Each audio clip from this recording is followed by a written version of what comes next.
Hola a todos y sean bienvenidos al Iceberg de casos sin resolver. Esta es la compilación final de 10 casos altamente perturbadores que he elegido y sin más dilación empecemos con ella. En abril de 1994, en las costas de San Diego, California, dos surfistas a horas de la mañana, mientras iban rumbo a lo que sería su rutina diaria, ven que en medio del mar había un alto movimiento de gaviotas dando vueltas en una zona en concreto. Como esto era algo raro, ambos chicos tomaron sus tablas de surf para dirigirse a esa zona para ver qué había ahí. Y una vez llegaron al lugar, se toparon con el cuerpo de una mujer flotando boca abajo completamente desnuda. Sin embargo, lo raro acá es que su causa de muerte no parecía ser un ahogamiento común y corriente, ya que parecía que a la mujer le habían arrancado una pierna. Acto seguido, los surfistas llamaron a la policía y estos llevaron el cuerpo para empezar la autopsia de la mujer desconocida. Es ahí cuando el forense a cargo reporta que la mujer tenía falta de tejidos en la espalda y hombros, pero este no logró determinar qué pudo haberlo causado con certeza. Lo más cercano que pudo teorizar es que un tiburón había acabado con la vida de esta chica. Tampoco nadie había reportado a una mujer de esas características desaparecida recientemente, por lo que en un intento de que alguien reconociera el cuerpo, se empezó a esparcir por las noticias de que dicha mujer que fue encontrada en la playa tenía un tatuaje de mariposa en el hombro. Es ahí cuando la dueña de una tienda de nombre Denise Knox ve las noticias y lo primero que se le viene a la cabeza es que una de sus empleadas, de nombre Michelle von Enster, no fue a trabajar ese día y esta también tenía un tatuaje de mariposa en el hombro, por lo que Denise decidió comunicarse con las autoridades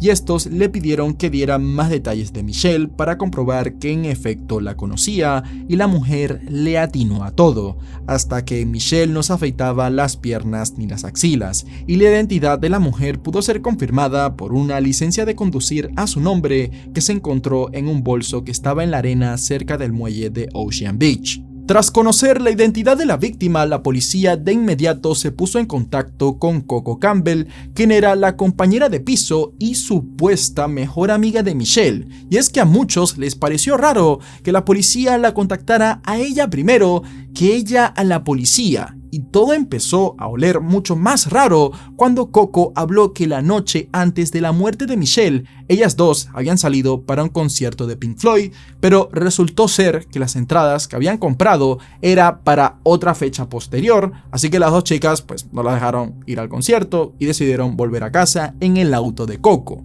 Pero cuando venían de regreso a unas 6 cuadras de la casa que compartía Coco con Michelle, Michelle, le pidió que detuviera el auto y que la dejara cerca del muelle de Ocean Beach. Y ahora, sabiendo esto, ¿podemos estar seguros de que realmente fue un tiburón lo que mató y le quitó toda la ropa a Michelle?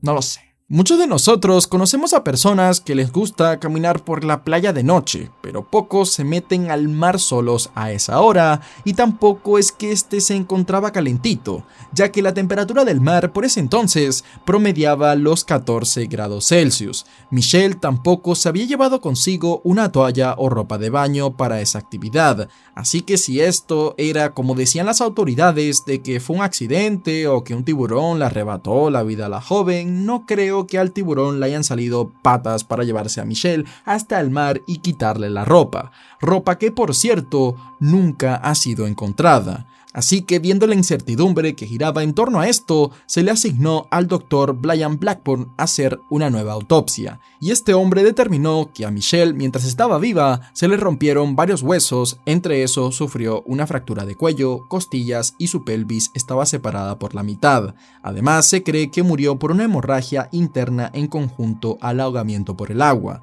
Pero lo que sí no quedó claro es que el doctor Brian dijo que Michelle entró al agua por eso de medianoche, a diferencia de la primera autopsia que decía que la chica no llevaba mucho tiempo en la misma. Pero en ambas versiones coincidían que el causante de estos daños fue un tiburón blanco, y aquí es cuando uno empieza a dudar. Primero, el ataque de un tiburón es algo muy raro por esa zona. El último que había sucedido había sido hacía 5 años, y tampoco es que antes era algo común. Segundo, el corte en la pierna de Michelle dejó el hueso de forma puntiaguda, así como la punta de un lápiz, no tan marcado, pero como un codo, dejémoslo así.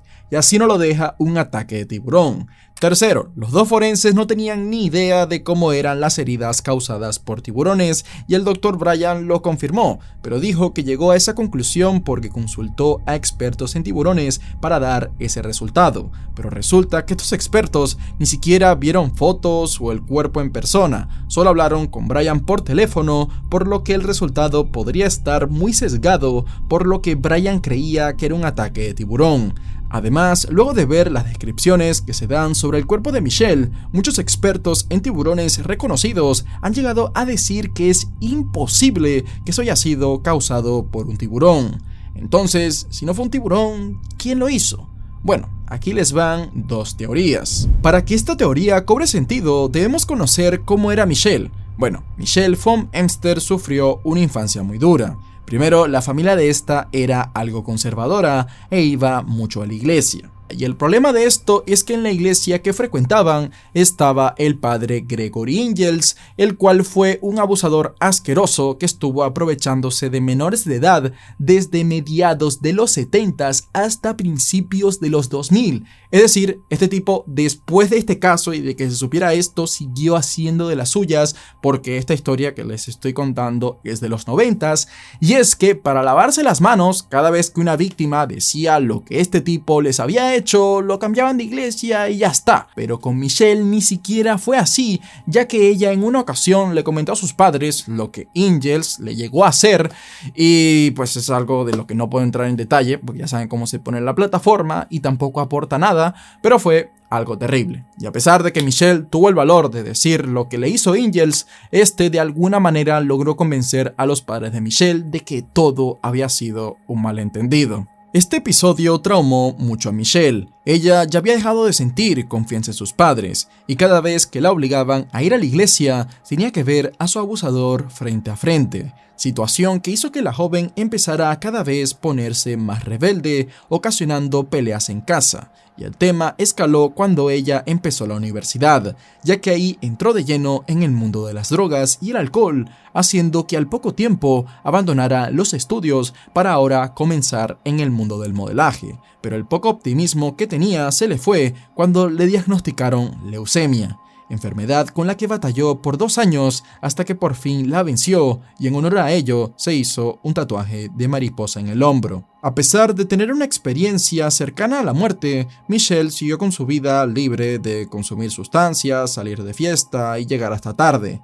cosa que hizo que su familia le diera un ultimátum diciéndole que si no dejaba las drogas no podía acercarse a la familia, por lo que Michelle decidió irse a vivir a un vecindario muy peligroso pero económico llamado Warzone. Sí, zona de guerra en castellano, como el jueguito ese, ya que por acá había muchas peleas de pandillas y se podía ver a adictos a las sustancias por todos lados en modo zombie. Pero bueno, Michelle quería vivir cerca de su comunidad hippie en Ocean Beach sin tener que gastar mucho dinero. Así que por este estilo de vida muchos llegaron a teorizar y prácticamente juzgar así solamente por la portada que Michelle saltó intencionadamente de Sunset Cliff, que como su nombre lo dice son unos acantilados, y fue donde encontraron su cuerpo. Pero de este lugar al muelle de Ocean Beach, que fue donde la vieron por última vez y encontraron su mochila, son 44 minutos caminando. Además, saltar de Sunset Cliffs es una muerte dolorosa y agónica, que fue lo que sufrió Michelle, ya que aparte de las heridas mencionadas, antes de perder la vida, la joven tragó mucha agua y arena, y para mí no tiene sentido que ella haya decidido irse de este mundo de una forma tan dolorosa. Y como esto no me cuadra, ahora vamos con la teoría que ahora sí, pues tiene algo más de sentido. La segunda teoría va de que Michelle fue asesinada y su cuerpo fue lanzado al mar.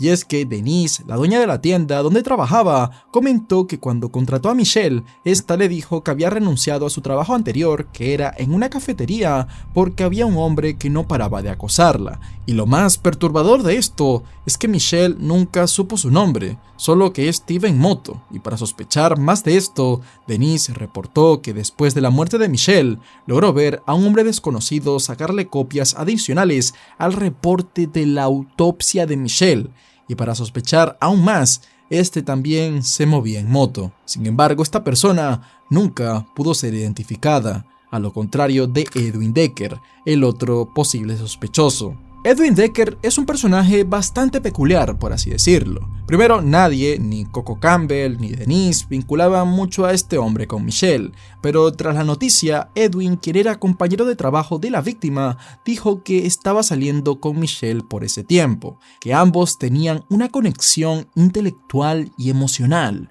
y que incluso llegaron a verse para tomarse unas cervezas en su apartamento la noche anterior al suceso, noche en la que recalcó con bastante orgullo y felicidad que le dio un beso y que la pasó muy bien, ya que era la primera vez que había pasado algo tras estar varias semanas tratando de ligar con ella, pero que la cosa no pasó de ahí porque había otro amigo en casa. Así que la mujer se quedó en su apartamento hasta las 5 de la mañana para luego pedir un taxi, y lo siguiente que supo de Michelle fue la noticia de su muerte.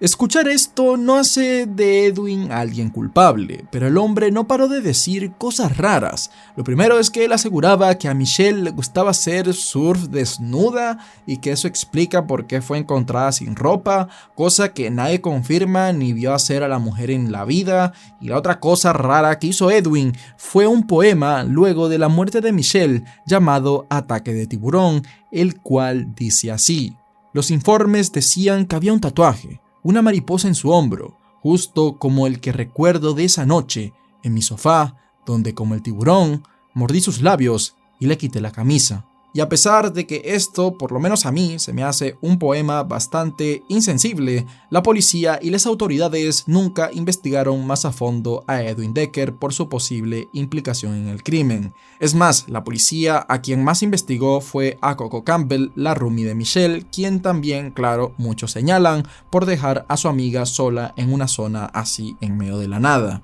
Sin embargo, tampoco la policía pudo rascar nada de acá, y probablemente este caso nunca vaya a ser resuelto, porque gran parte de los archivos del caso fueron destruidos 7 años después de la muerte de Michelle von Emster. El 18 de julio de 1994 tuvo lugar la peor tragedia en la historia moderna de Argentina. El artífice de esto fue la explosión de un coche bomba en la Asociación Mutual Israelita Argentina, también conocida como AMIA, donde 85 personas fallecieron y otras 300 resultaron heridas. Y para más horror para la población, nadie sabía quién fue el responsable de esto. Sin embargo, como el ataque había sido dirigido a una asociación israelita y 2 años antes en la embajada de Israel en Argentina sucedió un atentado parecido que se cobró 22 vidas, el hilo de la investigación se empezó a ir por los muchos enemigos que tenía el Estado de Israel.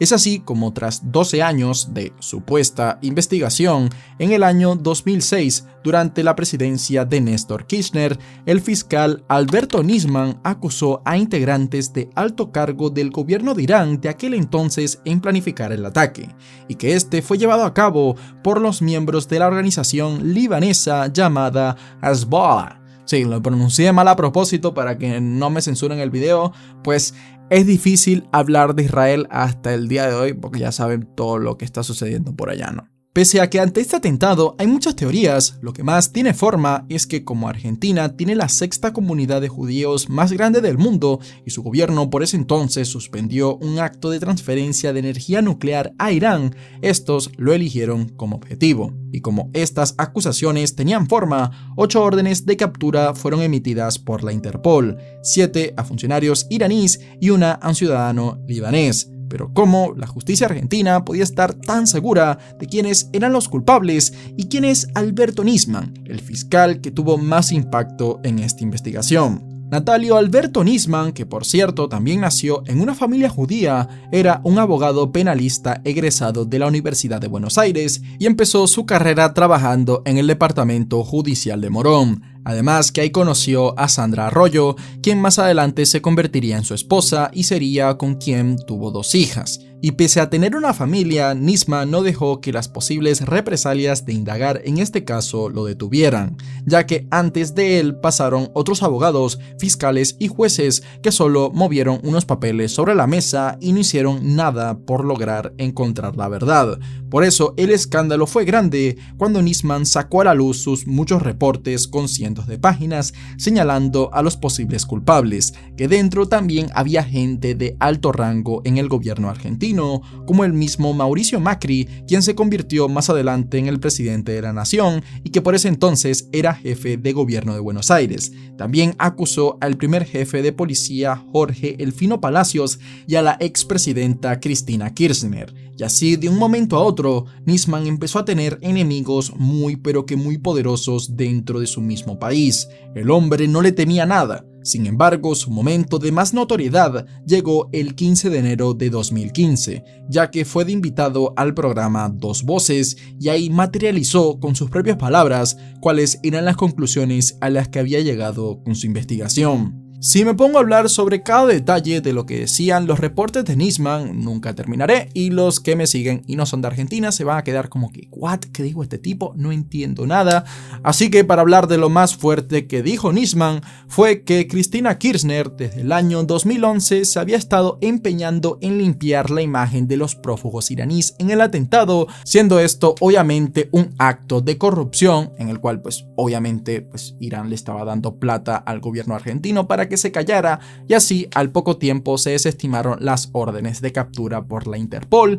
Y ya lo que más descarado le pareció a Nisman fue el memorándum, que es algo así como un tratado comunicado que hizo el gobierno de Cristina con Irán, desestimando la causa y por fin limpiando la imagen de la República Islámica Iraní. Y Nisman a todo esto estaba haciendo como la piedra en el zapato para que esta gente no cerrara el caso. Y por ello el fiscal aclamó que le llegaron varias amenazas y que por eso otras personas que en un principio se dedicaron a investigar el caso lo habían abandonado, llegando a decir la frase, y cito: "La única solución para la defensa es enterrar al fiscal y robar la causa". Y ahora, 4 días después de la entrevista, a Nisman le tocaba ir al Congreso con el fin de presentar evidencias para hacer la denuncia en contra de los implicados, pero un día antes de presentar estas pruebas, pasó lo impensable. A las 10:30 de la noche del domingo 18 de enero de 2015, la madre de Alberto Nisman, Sara Garfunkel, se presentó en el apartamento de su hijo en Puerto Madero porque varias personas la habían contactado aclamando que Nisman no respondía llamados, y ella misma probó suerte a ver si le contestaba, pero no obtuvo respuesta. Y como la mujer era consciente de todo a lo que estaba expuesto su hijo, se apareció en el apartamento. Una vez ahí, Sara no pudo abrir una de las puertas de la vivienda, la cual estaba altamente resguardada, y tuvo que llamar a un cerrajero que le ayudó a abrirla. Y ahora sí, una vez dentro, no logró ver a nadie. Todo parecía estar en orden, pero cuando intentó entrar al baño, notó que había algo dentro que trababa la entrada, y cada vez que hacía más fuerza para entrar, podía ver que había dentro del baño. De esta manera se dio cuenta que el piso estaba lleno de sangre, y cuando por fin logró abrir la puerta lo suficiente, notó que lo que trababa la misma era el cuerpo de Nisman, que yacía sin vida en el suelo. Los primeros informes del caso hablaban de que el mismo fiscal se quitó la vida, puesto a que tanto él como el apartamento no tenían signos de haber sido violentados por la fuerza. Se encontró una pistola en el baño y el hombre tenía una herida de bala en el cráneo. Pero tras escuchar la noticia por primera vez, saltaron las alarmas de mucha gente, pues al día siguiente el fiscal debía presentar las evidencias de la investigación de su vida, y justo el día antes se muere. Y por lo que pasaría a continuación, mucha gente hasta el día de hoy cree que a Nisman lo mataron. Primero, una de las personas más interesadas en que Nisman no revelara sus supuestas pruebas era Cristina Kirchner, y cuando la autopsia del cuerpo ni siquiera se había hecho, la mujer salió en cadena nacional diciendo que sí, que Nisman se mató. Momento en el que ni siquiera se había investigado bien la escena y la mujer ya estaba segura de que eso era lo que había pasado. El primer reporte de la policía fue que Nisman se quitó la vida y que luego de darse el disparo, este se cayó de espaldas y se golpeó con la tina para finalmente quedar con la cabeza trabando la puerta. Los peritos decían que la sangre en la escena corroboraba esto, además de que no hubo un tercero involucrado, esto a pesar de que no se encontraron restos de pólvora en las manos de Nisman. Sin embargo, una de las mayores quejas en contra del peritaje fue que en la escena entraron muchas personas adulterando el posible resultado de la investigación. Otra persona de la que se habló mucho fue Diego Lagomarsino, un perito informático y asistente de Nisman, al cual supuestamente el fiscal le dijo días antes de su muerte que le trajera una pistola porque temía por su seguridad y la de sus hijas, y esta fue el arma con la que finalmente fue encontrado Nisman en el baño. Y por esto mucha gente señala a Diego, porque ¿quién le entrega a alguien una pistola así como así? Y si Nisman no tuviese esta arma, hubiese sido muy difícil para un tercero hacer parecer que él mismo se quitó la vida, por lo que una teoría de muchos es que Diego fue la primera pieza en el plan de matar al fiscal. El siguiente posible paso en el plan de matar a Nisman sucedió 3 días antes de su muerte, en el que se fue la luz en su edificio y algunas cámaras de seguridad recibieron un mantenimiento repentino. Muchas de estas el día de los hechos no funcionaron, pero que por ejemplo la del ascensor de servicio funcionó todo el tiempo, y lo que se especula con esto es que como estas cámaras eran de esas que se pueden manejar remotamente con Wi-Fi, los culpables manipularon las cámaras que arrojó la cámara del ascensor y que apagaron las externas porque el ascensor, al ser un ambiente cerrado y predecible, es fácil modificar sus imágenes, por lo que estas las dejaron para dejar credibilidad a que no hubo un tercero involucrado, pero que las de afuera simplemente las apagaron porque al ser ambientes abiertos es más difícil de manipular las imágenes. Aparte de toda la seguridad que tenía, Nisman también contaba con 2 guardaespaldas, los cuales justamente esa tarde estaban fuera del apartamento. Y bueno, tampoco es que si se tiene un guardaespaldas, te debe estar vigilando 24/7, pero se habla de que Nisman se quitó la vida 8 horas antes de ser encontrado. Y vamos, si es que había que proteger al hombre intensamente, debía ser justo antes de su aparición en el Congreso.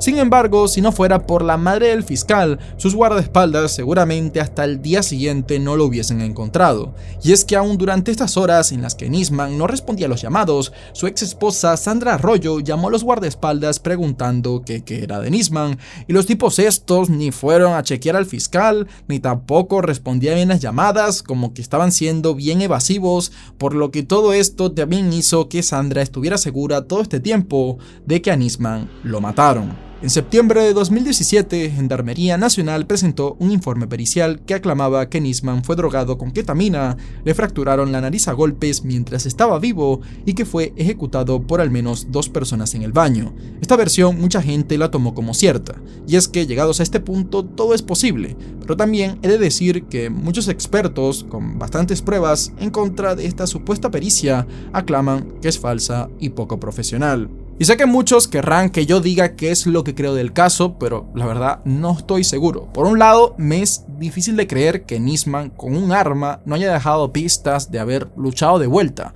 pero por otro, sé que cuando tu enemigo es el gobierno, todo es posible, ya que en teoría este es el único ente que debe velar por la justicia de forma neutral, pero como Nisman no los representaba y el gobierno argentino, así como muchos, tiene un gran historial de corrupción, toda la supuesta investigación y peritajes pueden que sea una farsa. Por eso no hablé tan detalladamente de toda la gente a la que procesaron después y todas las otras supuestas pistas que hay, porque todo seguramente es paja. Y por cierto, no nos olvidemos de quiénes seguramente empezaron esto. El gobierno de Irán, que no es por hablar mal, pero esta gente tiene un gran historial de ser personas que tiran la piedra y esconden la mano. Bueno, su gobierno, ¿ok? No a su gentilicio.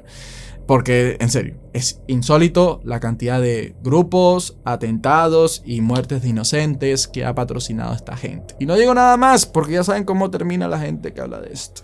Muchos de ustedes conocerán este rostro, y si no, te presento a Selene Delgado López. Y la forma de la que te voy a hablar sobre este caso no va a ser relacionado a nada paranormal o a las leyendas urbanas que se han creado en torno a esto, sino directamente vamos a ir a lo que se sabe sobre esta supuesta desaparición. Cada año en México desaparecen miles de personas, dejando una gran preocupación en sus familias. Y en uno de esos intentos por ayudar a las personas afectadas, en el Canal 5, a partir de los años 80, se empezó a transmitir una sección llamada Servicio a la Comunidad, la cual no dejó a nadie indiferente. El primer punto extraño sobre este segmento fue que, a pesar de que la desaparición de una persona es un suceso trágico, Servicio a la Comunidad era transmitido en el horario de las caricaturas infantiles. Y por supuesto, hablo de la época en la que esta sección era algo que daba bastante de qué hablar y en el que más gente lo recuerda. Y eso fue desde el terremoto del 85 hasta principios de los 2000. Sin embargo, lo que más quedó para la posteridad fue esa transmisión del año 2001. Canal 5, al servicio de la comunidad. Selene Delgado López, de 18 años, se extravió el 22 de abril en la delegación Álvaro Obregón. Imagina estar viendo tus caricaturas favoritas y que de un momento a otro te saliera esto en pantalla, o peor aún, que la transmisión llegara a tener un semejante error que quedara así. Pedimos ayuda para localizar a Selene Delgado López, de 18 años, se extravió el 22 de abril en la delegación Álvaro Obregón. Selene Delgado López se ignora su paradero desde el 28 de mayo del año 2000.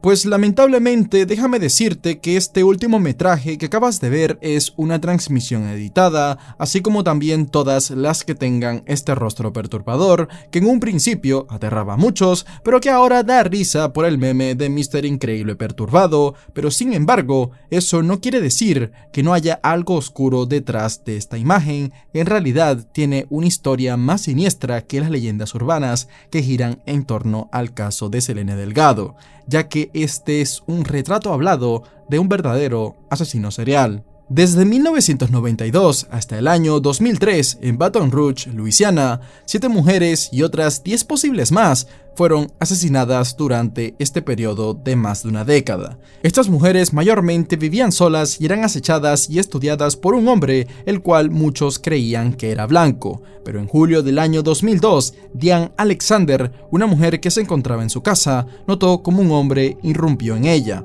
para luego someterla e intentar abusar de su cuerpo. Pero antes de que el asunto se pusiera peor, el hijo de Diane entró a la casa y, dándose cuenta de la situación, empezó a perseguir al intruso, pero este logró escapar por la puerta trasera y no pudo ser atrapado. Una vez llamaron a la policía, Diane dio detalles de cómo lucía el sospechoso, y se cree que con esta información y con la de otros testigos, la policía hizo este retrato que se hizo tan popular en los últimos tiempos, aunque se habla de que se pudo haber dibujado antes. Afortunadamente, en mayo de 2003, Derrick Todd Lee fue arrestado por ser el posible asesino de Baton Rouge por pruebas de ADN en el año 2004. Se descubrió que el acusado estuvo en varias escenas del crimen, por lo que ese año fue sentenciado a pena de muerte, y se cree que el retrato este es tan perturbador porque, sin saberlo, no solo se recogieron datos físicos de Derrick, sino de otro asesino en serie en activo que operaba en esa misma ciudad y en esa misma década, y este era Sean Vincent Gillis, un hombre al que se le adjudican 8 víctimas y del cual también se encontró ADN en las escenas del crimen. Sean fue arrestado en el año 2004 y fue sentenciado a pasar su vida en prisión por sus crímenes. Así que, una vez conociendo el origen del retrato, ¿qué podemos decir del caso de Selene Delgado? Bueno, la realidad es que, aparte de lo que dijo el locutor en la transmisión original de Servicio a la Comunidad, no han habido datos oficiales sobre Selene Delgado, o por lo menos de la chica de la foto, ya que nadie ha dicho, oye, sí, esta se parece a mi prima, o a la chica de esta otra foto. No. Hay gente que empezó a teorizar porque había una chica en Facebook, bueno, una señora en Facebook llamada Selene Delgado López, la cual mucha gente creía tener como amigo, pero al final resultó ser una cuenta de una señora que pues dijo, oye, porque toda esta gente me escribe, yo soy una señora normal, no soy Selene Delgado del Canal 5, porque hay mucha gente que empezó a decir, oye, sí, Selene Delgado la encontraron y ahora tiene su vida normal, porque tiene el mismo nombre y apellidos, pero Selene Delgado en Latinoamérica es un nombre pues bastante común, o sea, que lo puede tener, no es Carlos García, pero sí es un nombre común, por lo cual mucha gente cree que Selene Delgado nunca existió y que simplemente fue un experimento social, o que es una versión mexicanizada de Jane Doe, que para los que no saben, en Estados Unidos y en otras partes del mundo es así como se le llaman a las mujeres desaparecidas. Por esto mismo también está la teoría de que esto pudo haber sido un homenaje a las muertas de Juárez,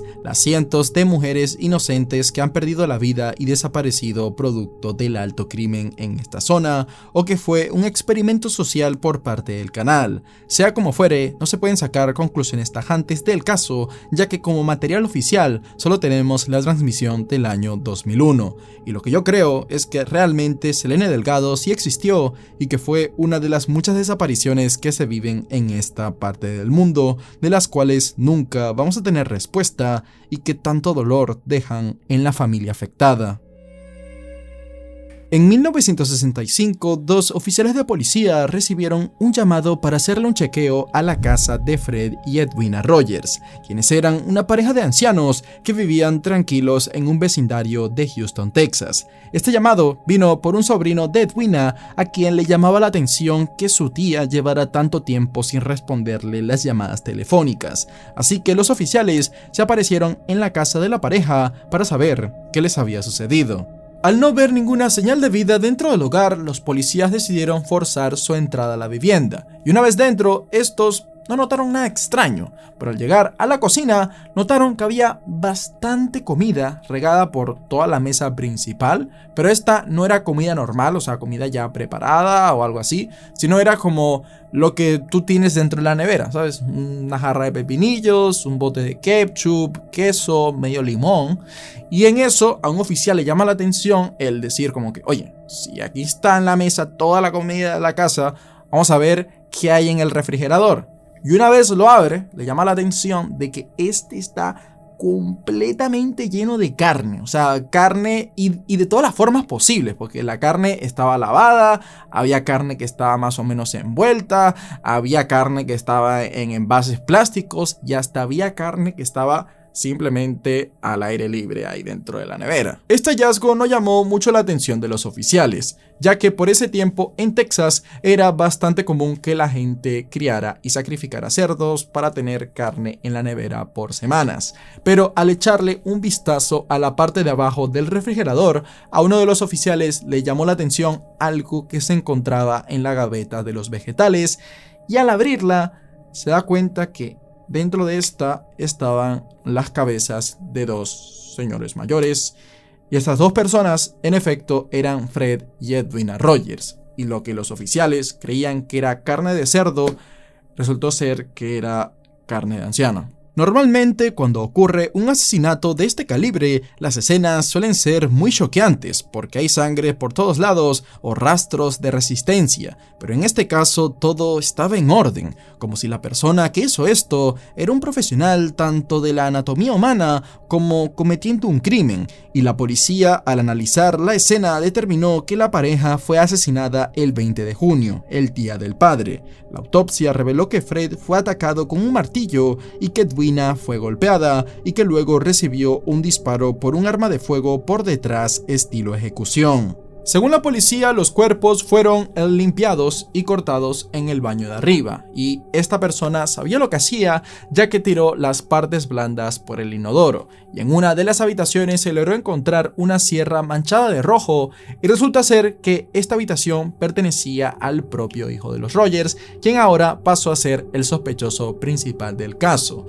Y si ya esta historia te parecía bastante loca, espera escuchar sobre la vida de este hombre. Charles Rogers era por muchos considerado como un hombre brillante, pero a su vez también era bastante recluido, por no decir raro. Por ejemplo, era bien sabido que a sus más de 40 años, Charles vivía en una habitación en casa de sus padres y este se comunicaba con ellos vía notas que pasaba por debajo de la puerta. Charles también fue piloto de avión en la Segunda Guerra Mundial y al terminar sus actividades bélicas empezó a trabajar como sismólogo en Shell, ya que era físico nuclear, pero en el año 1957, pese a que estaba ganando y viviendo bien, sin previo aviso, el hombre renunció a todo. En este punto es donde todo se pone raro, ya que Charles aparentemente no tenía trabajo, así que se fue a vivir con sus padres y sus vecinos ni siquiera sabían que él vivía con ellos, ya que salía de casa antes del amanecer y regresaba luego de medianoche. Y a pesar de que cuando le preguntaban decía no tener trabajo, siempre se le veía manejar bastante dinero, cosa que le parecía raro a quienes llegaron a conocerlo, ya que Charles, como no va a tener trabajo si era brillante. El tipo trabajó por un tiempo breve en el cuerpo de inteligencia de la Marina de los Estados Unidos, hablaba 7 idiomas, nadie le llegó a conocer a una novia o algo así, además de que cuando trabajaba para Shell era un genio encontrando yacimientos de gas, petróleo y oro. Y por esto mismo no es una locura cuando mucha gente dice que Charles trabajaba para el gobierno, concretamente para la CIA, y que se dedicaba a las actividades más secretas y de más alto rango de la agencia. Y en el libro de 1992 llamado The Man on the Grassy Knoll hay bastante evidencia la cual vincula a Charles con la muerte del presidente John F. Kennedy.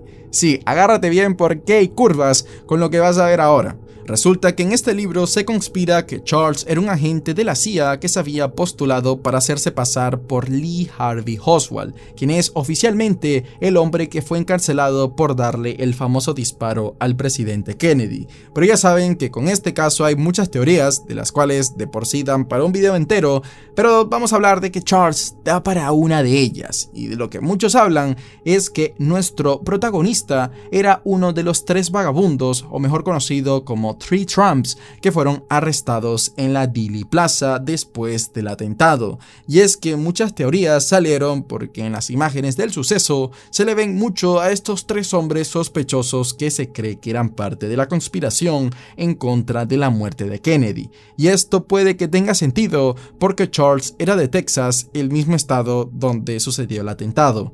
También era bien sabido que él era amigo de David Ferrie, un conocido conspirador en el asesinato de Kennedy, y que se le habían visto junto a ellos dos en los últimos tiempos antes del suceso. Sin embargo, no fue hasta 2 años después que, supuestamente, Charles mató a sus padres y desapareció sin dejar rastro. Después de este suceso, nadie ha logrado ver al hombre, y lo raro de esto es que, sin prueba alguna, tras solo 10 años de supuestamente no saber nada de él, un juez de Houston declaró a Charles como legalmente muerto por ausencia. Es decir que este tipo ya está muerto, no lo vamos a buscar más, déjenlo en paz. Eso fue lo que dijo el juez. Y en el libro que les mencioné hace un rato, se habla de que Charles se escapó a Guatemala para vivir bajo perfil y que seguramente le facilitaron el esconderse por su servicio al gobierno de los Estados Unidos, porque si no, no tiene sentido esto que tras 10 años la policía tire la toalla cuando hay casos en Estados Unidos que tienen más de 30 años sin resolverse y la policía pues sigue buscando ahí quién es el culpable. Por razones obvias, nunca se pudo sacar un motivo por el que Charles pudo haber hecho esto. El libro que les mencioné antes tampoco se puede tomar como totalmente cierto, ya que es un libro de conspiraciones. Se habla de que antes de los asesinatos, la madre de Charles había estado metiendo mucho las narices en los misterios de su vida, y que había estado rastreando las múltiples llamadas que hacía. Pero, ¿quién sabe? Este hombre durante toda su vida fue tan raro que tratar de descifrar qué pasaba por su mente es una tarea imposible, y qué fue lo que exactamente pasó con su vida después de la muerte de sus padres es algo que nunca sabremos.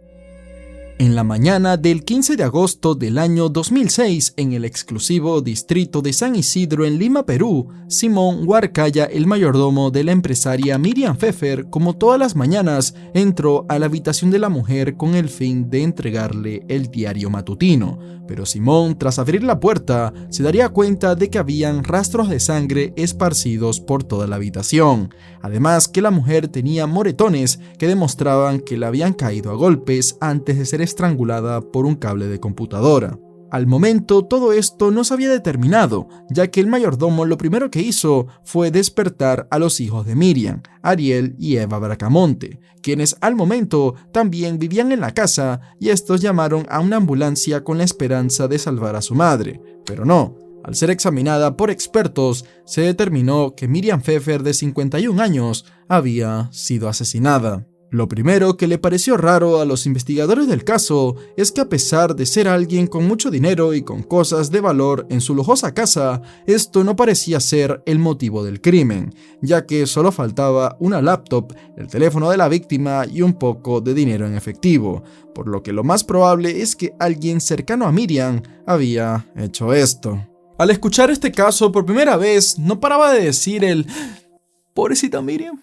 ¿Cómo le pudieron haber hecho esto? Ella se veía muy buena gente, ¿no?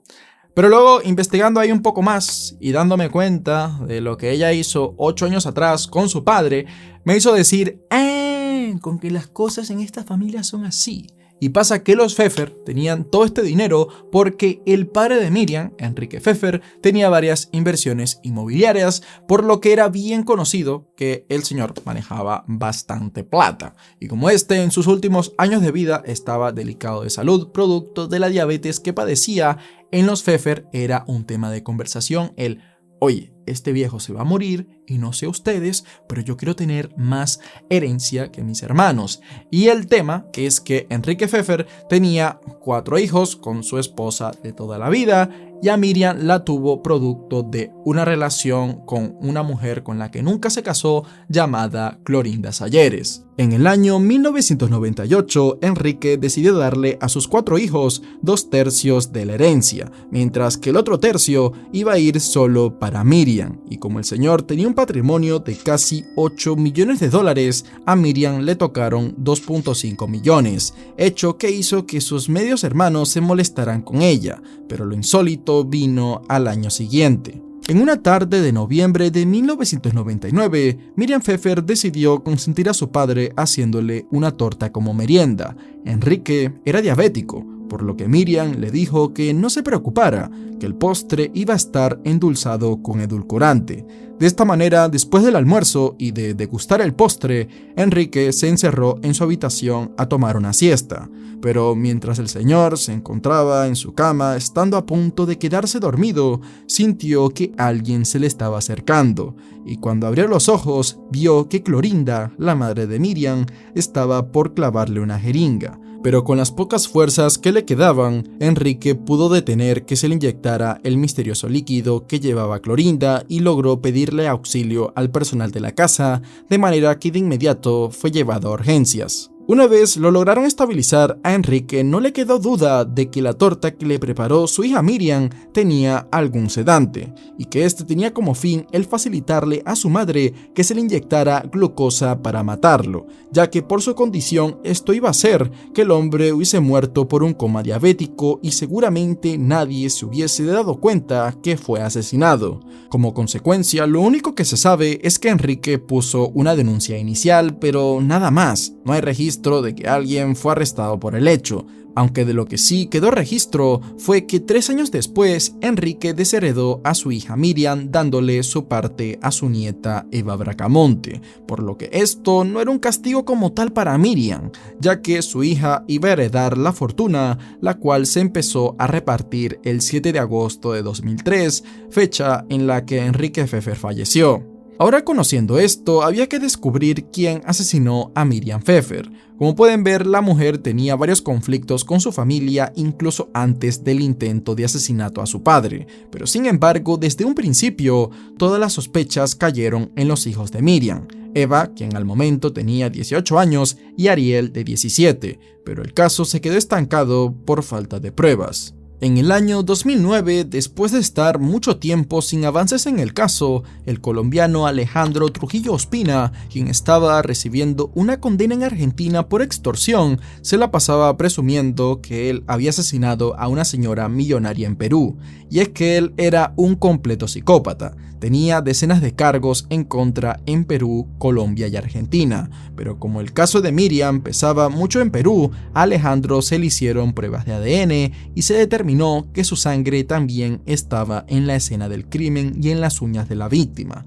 Y es que antes de morir, Miriam trató de defenderse. Con estas pruebas se marcó a Alejandro Ospina como el autor material del crimen, pero era difícil de creer que él lo había planeado todo, ya que su perfil y lo que había hecho encajaba más con el actuar de un sicario, por lo que ahora se debía buscar al autor intelectual, y quién más podría ser la mente detrás de esto que la persona más beneficiada en la muerte de Miriam, y esa era su hija Eva Bracamonte. Y es que encima Ariel, su propio hermano, declaró a prensa que ella era quien estaba detrás de todo esto. La hipótesis radica en que Eva ya no era una niña por ese entonces, y poco a poco se estaba haciendo consciente de lo mucho que valía lo que su abuelo le había heredado, pero Miriam para ese entonces ya se le había adelantado, y se habla de que ella le había hecho firmar un poder aprovechándose del desconocimiento de su hija para quitarle la herencia, y viendo el perfil de Miriam, la mujer era perfectamente capaz de hacer lo que sea para obtener ese dinero que tanto la volvía loca. Eva para ese entonces tenía una novia llamada Liliana Castro Manarelli, quien era la sobrina de Luis Manarelli, quien era un hombre que tenía un gran historial por trabajar con personas con cargos por drogas, extorsión y asesinato. Por ese entonces Eva tenía solo 18 años, así que se cree que la joven se dejó influenciar por su novia y el tío de esta en que podía hacerse con toda la herencia si se deshacía de su madre, y es que el tío de Liliana conocía a Alejandro Trujillo de antemano, quien fue el que hizo la tarea final, y como no se vieron signos de que este forzó su entrada a la casa, se cree que Eva a horas de la madrugada le abrió la puerta para que Alejandro acabara con la vida de Miriam. Y es que algo súper raro del caso es que Liliana, la novia de Eva, trabajaba en Pizza Hut, y después de la muerte de Miriam, esta pasó a ser accionista mayoritaria de Sideral, empresa fundada por Enrique Pfeffer y por la que todos sus hijos se morían por poseer, y ahora la poseía una chica que el fundador ni siquiera llegó a conocer en vida. Además, cuando Alejandro Ospina estaba siendo procesado por la muerte de Miriam Pfeffer, lo primero que dijo es que él lo hizo por órdenes de su hija Eva Bracamonte. Este testimonio, más todas las pruebas en contra de la heredera, hicieron que Alejandro Ospina fuera sentenciado a 35 años de prisión. A Eva Bracamonte le dieron 30 años y a Liliana Manarelli no le hicieron nada porque fue absuelta por falta de pruebas. Sin embargo, las cosas no se iban a quedar así, porque si no, pues este caso no estaría acá, ya que este es un video de casos sin resolver, y es que desde el día 1 de su sentencia, los abogados de Eva trabajaron en luchar por su libertad, y en el año 2013, la joven se volvió a presentar en la Corte Suprema del Perú para probar su inocencia, y su mayor argumento era que si Liliana fue absuelta por falta de pruebas, no hay forma de que ella sea vinculada con el sicario Alejandro Ospina, y esto llevó a la corte a hacer un nuevo juicio, del cual en el año 2015 hizo que Eva recobrara su libertad por completo, y debido al extremo acoso que recibía por parte de la prensa, ya que muchos a día de hoy creen que Eva es la culpable, la mujer decidió mudarse a Barcelona, España, donde ahora hace su vida. Así como también muchos ponen la mano en el fuego de que Eva es la culpable, muchos también creen que Ariel, el hermano menor, en realidad fue quien planeó la muerte de su madre. Y esta hipótesis viene en que también la relación entre Ariel y Miriam no era la mejor, ya que ella no estaba para nada de acuerdo con que su hijo haya salido del closet, y que esto llevó a que Miriam no le confiara ni propiedades ni grandes sumas de dinero, por lo que este crimen estaría más motivado por venganza que por algo monetario, ya que de Miriam morir, a Ariel solo le tocaba una propiedad en Atevitarte y en el Callao, lo cual es algo, pero no se compara con lo que le tocaba a su hermana, que era parte de la empresa, los autos, la casa en San Isidro y otras casas más en sitios de clase media alta, lo cual es el equivalente a que a tu hermana le den una mansión en Los Ángeles y a ti te den un sótano en Alabama. Otra cosa que hace que muchos digan que Ariel es el culpable es porque al parecer este tenía unos mensajes comprometedores con su novio de aquel entonces por correo electrónico, y cuando le preguntaron si podía enseñarlo, los correos, Él dijo que se había olvidado de la clave de esa cuenta. Además, su actitud era muy agresiva con algunos periodistas. Él también salió en televisión dando a mostrar más su personalidad, tratando de hacerse un hueco en la telebasura, y muchos acá lo empezaron a tachar de narcisista por cómo actuaba en los programas, y cuando se mudó a los Estados Unidos, que es donde ahora vive, le cayó una denuncia por agresión a su ex esposo. Sin embargo, algo así como una prueba oficial en su contra no hay. Y además, el sicario en un momento mencionó a su hermana y nunca habló de Ariel. Y lo curioso es que ahora nadie sabe nada de Alejandro Ospina, el único imputado por el caso, o por lo menos él no ha sido tan mediático como lo fue en un momento. Y por eso está la sospecha de que este caso fue comprado, es decir, que la justicia fue sobornada por los implicados, quienes tenían mucho, pero que mucho dinero, y que por eso el único que pagó fue el único que no tenía contactos en las altas esferas. Además, otra hipótesis viene en que los dos hermanos planearon el crimen. Y por eso en un principio Ariel apoyaba mucho a su hermana, pero luego al darse cuenta de que le iba a tocar un pedazo más grande del pastel si se la quitaba de encima, su comportamiento cambió de forma radical y empezó a echarle la culpa a Eva. Y es que la actitud de Ariel nunca se vio como la de alguien que quiere justicia por su madre, sino como la de alguien que odia a su hermana. Liliana Lozano Garzón nació en el año 1978 en el Paujil, Colombia, en el seno de una familia sana y unida junto a sus padres y hermanos. Desde muy joven, Liliana destacó por su belleza y carisma. Esto era tanto así que ella a sus 17 años, en busca de hacerse conocida, representó a Caquetá en el Reinado Nacional del Bambuco de 1996. Y esto era un festival que se celebra desde los años 60 en el departamento de Huila, en Neiva, que es una fiesta muy grande a la que asisten muchas personas de todo el país. Y Liliana nada más llegar fue vista como la favorita. Y en efecto, ella sería quien se llevó la corona esa noche, haciendo de la joven de 17 años alguien muy conocida dentro de lo que era este círculo. Ahora, con la moral en alto, el título de Reina del Bambuco y el dinero que vino como premio por este reconocimiento, Liliana decidió ir a Bogotá en busca de dar el gran salto, y esto era el aparecer en televisión. Una vez en la capital colombiana, Liliana tomó clases de actuación y comenzó a tocar puertas para que le dieran un trabajo como actriz, pero las oportunidades no eran muchas, y la joven tenía que conformarse con los papeles que le daban para pequeños segmentos que salían en horarios con poco rating, hasta que por fin en el año 2002 Liliana consiguió obtener un papel en la telenovela Pasión de Gavilanes, telenovela que logró ser un éxito mundial, llegando a ser traducida al inglés, portugués, francés, italiano, árabe y otros idiomas para su distribución en el extranjero,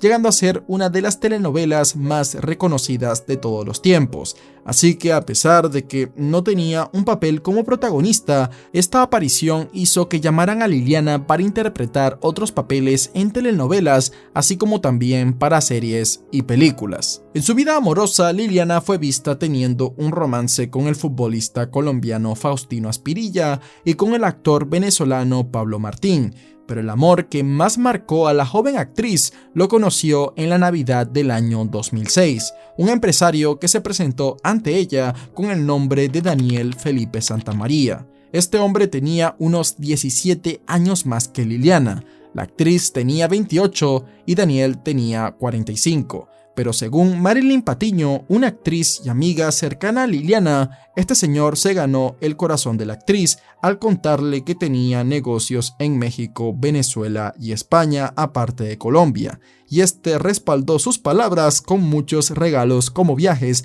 a los sitios más exclusivos del mundo y hasta le regaló un BMW 0 kilómetros. Y así al poco tiempo, ambos empezaron a vivir juntos en un lujoso apartamento en una de las zonas más exclusivas de Bogotá. Sin embargo, el empresario Daniel Felipe en un momento dado sintió que no podía seguir viviendo con la mentira y le confesó a Liliana que su verdadero nombre era Fabio Vargas, hermano de Leonidas Vargas.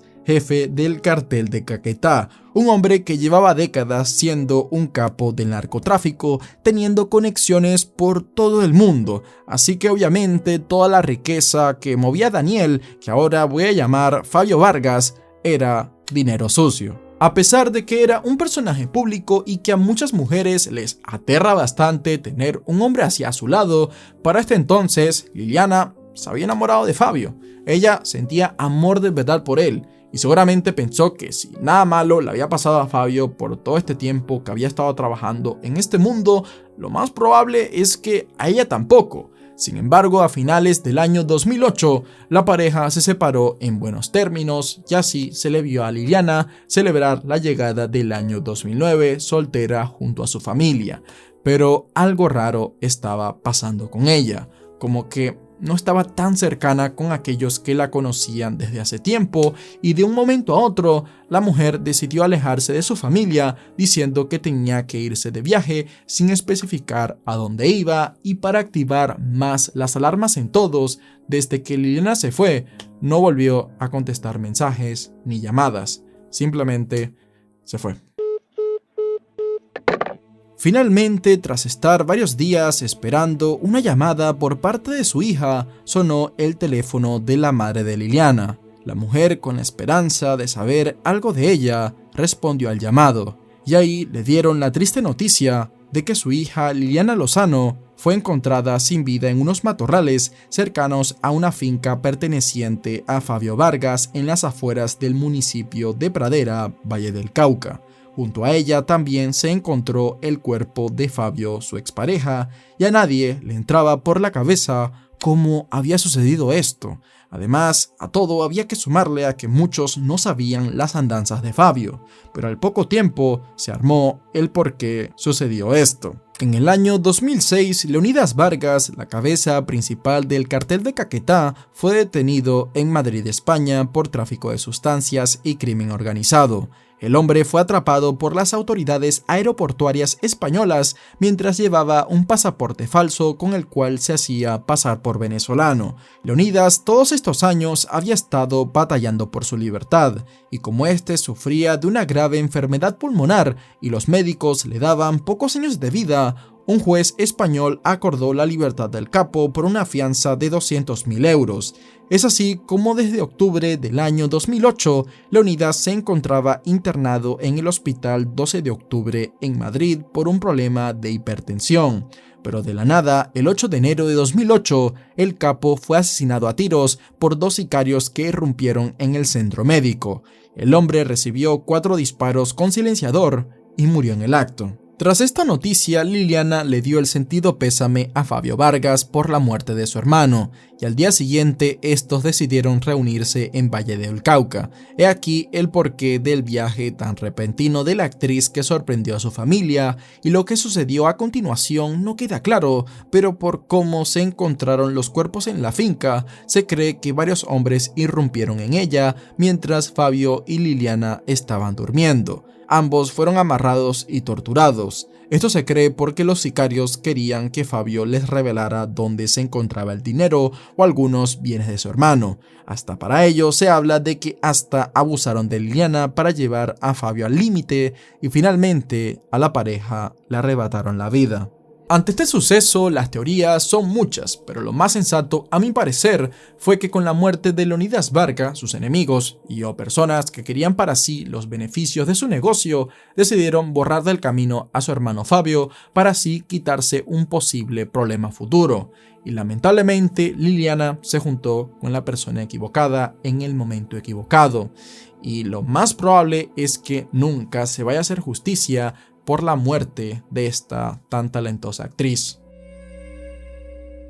Debido a la hermosa vegetación que se puede apreciar en Panamá, cada año miles de turistas de todo el mundo visitan el país centroamericano con el fin de conocer los increíbles paisajes que se ven en redes sociales. Pero lo que muchos no han tomado en cuenta es que en estos vastos terrenos se han experimentado varias desapariciones, o mejor dicho, matanzas sin explicación alguna. Y para hablar de un par de ellas, en el año 2009 el británico Alex Humphrey de 29 años desapareció cerca de la zona turística de Boquete y hasta el día de hoy no se sabe qué le pudo pasar. También en mayo de 2014, Lorena Hinman, de 47 años, fue reportada como desaparecida. Su auto alquilado fue encontrado intacto en el sitio en el que se alojaba, pero no había ni un rastro de qué le pudo haber pasado. Y tan solo un mes antes de este caso, sucedió la desaparición más famosa de todas, y esa es la de las holandesas Chris Kremers y Lisanne Froome.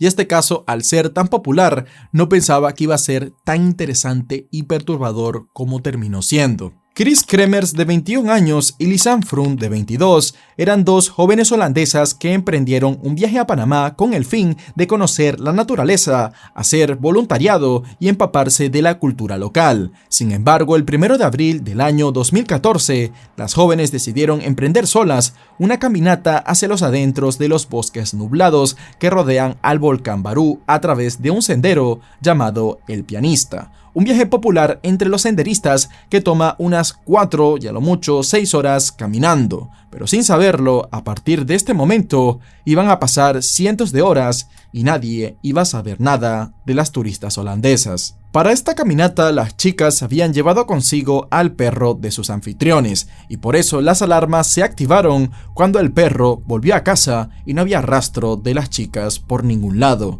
Ausencia que también le llamó la atención al día siguiente a un guía local, ya que este tenía una actividad agendada con las chicas, pero no fue hasta casi pasadas 48 horas que las turistas holandesas no fueron oficialmente reportadas como desaparecidas. Tras no obtener ni un resultado después de la primera búsqueda, el 6 de abril los padres de Chris y Lisanne llegaron a Panamá junto con policías, unidades caninas y detectives de los Países Bajos, llegando a ofrecer una recompensa de $30,000 que condujera al paradero de las dos chicas. Sin embargo, pese a todo este esfuerzo, la búsqueda no rindió frutos. Y no sería hasta 10 semanas después que una mujer reportó a las autoridades el hallazgo de una mochila azul en las orillas del río Culebra. La mochila resultó ser propiedad de las holandesas, ya que dentro de esta se encontraba la tarjeta del seguro médico de Chris, el pasaporte de Lisanne, la cámara de Lisanne, 2 pares de gafas, 2 sostenes doblados, $83 y los teléfonos de las dos chicas.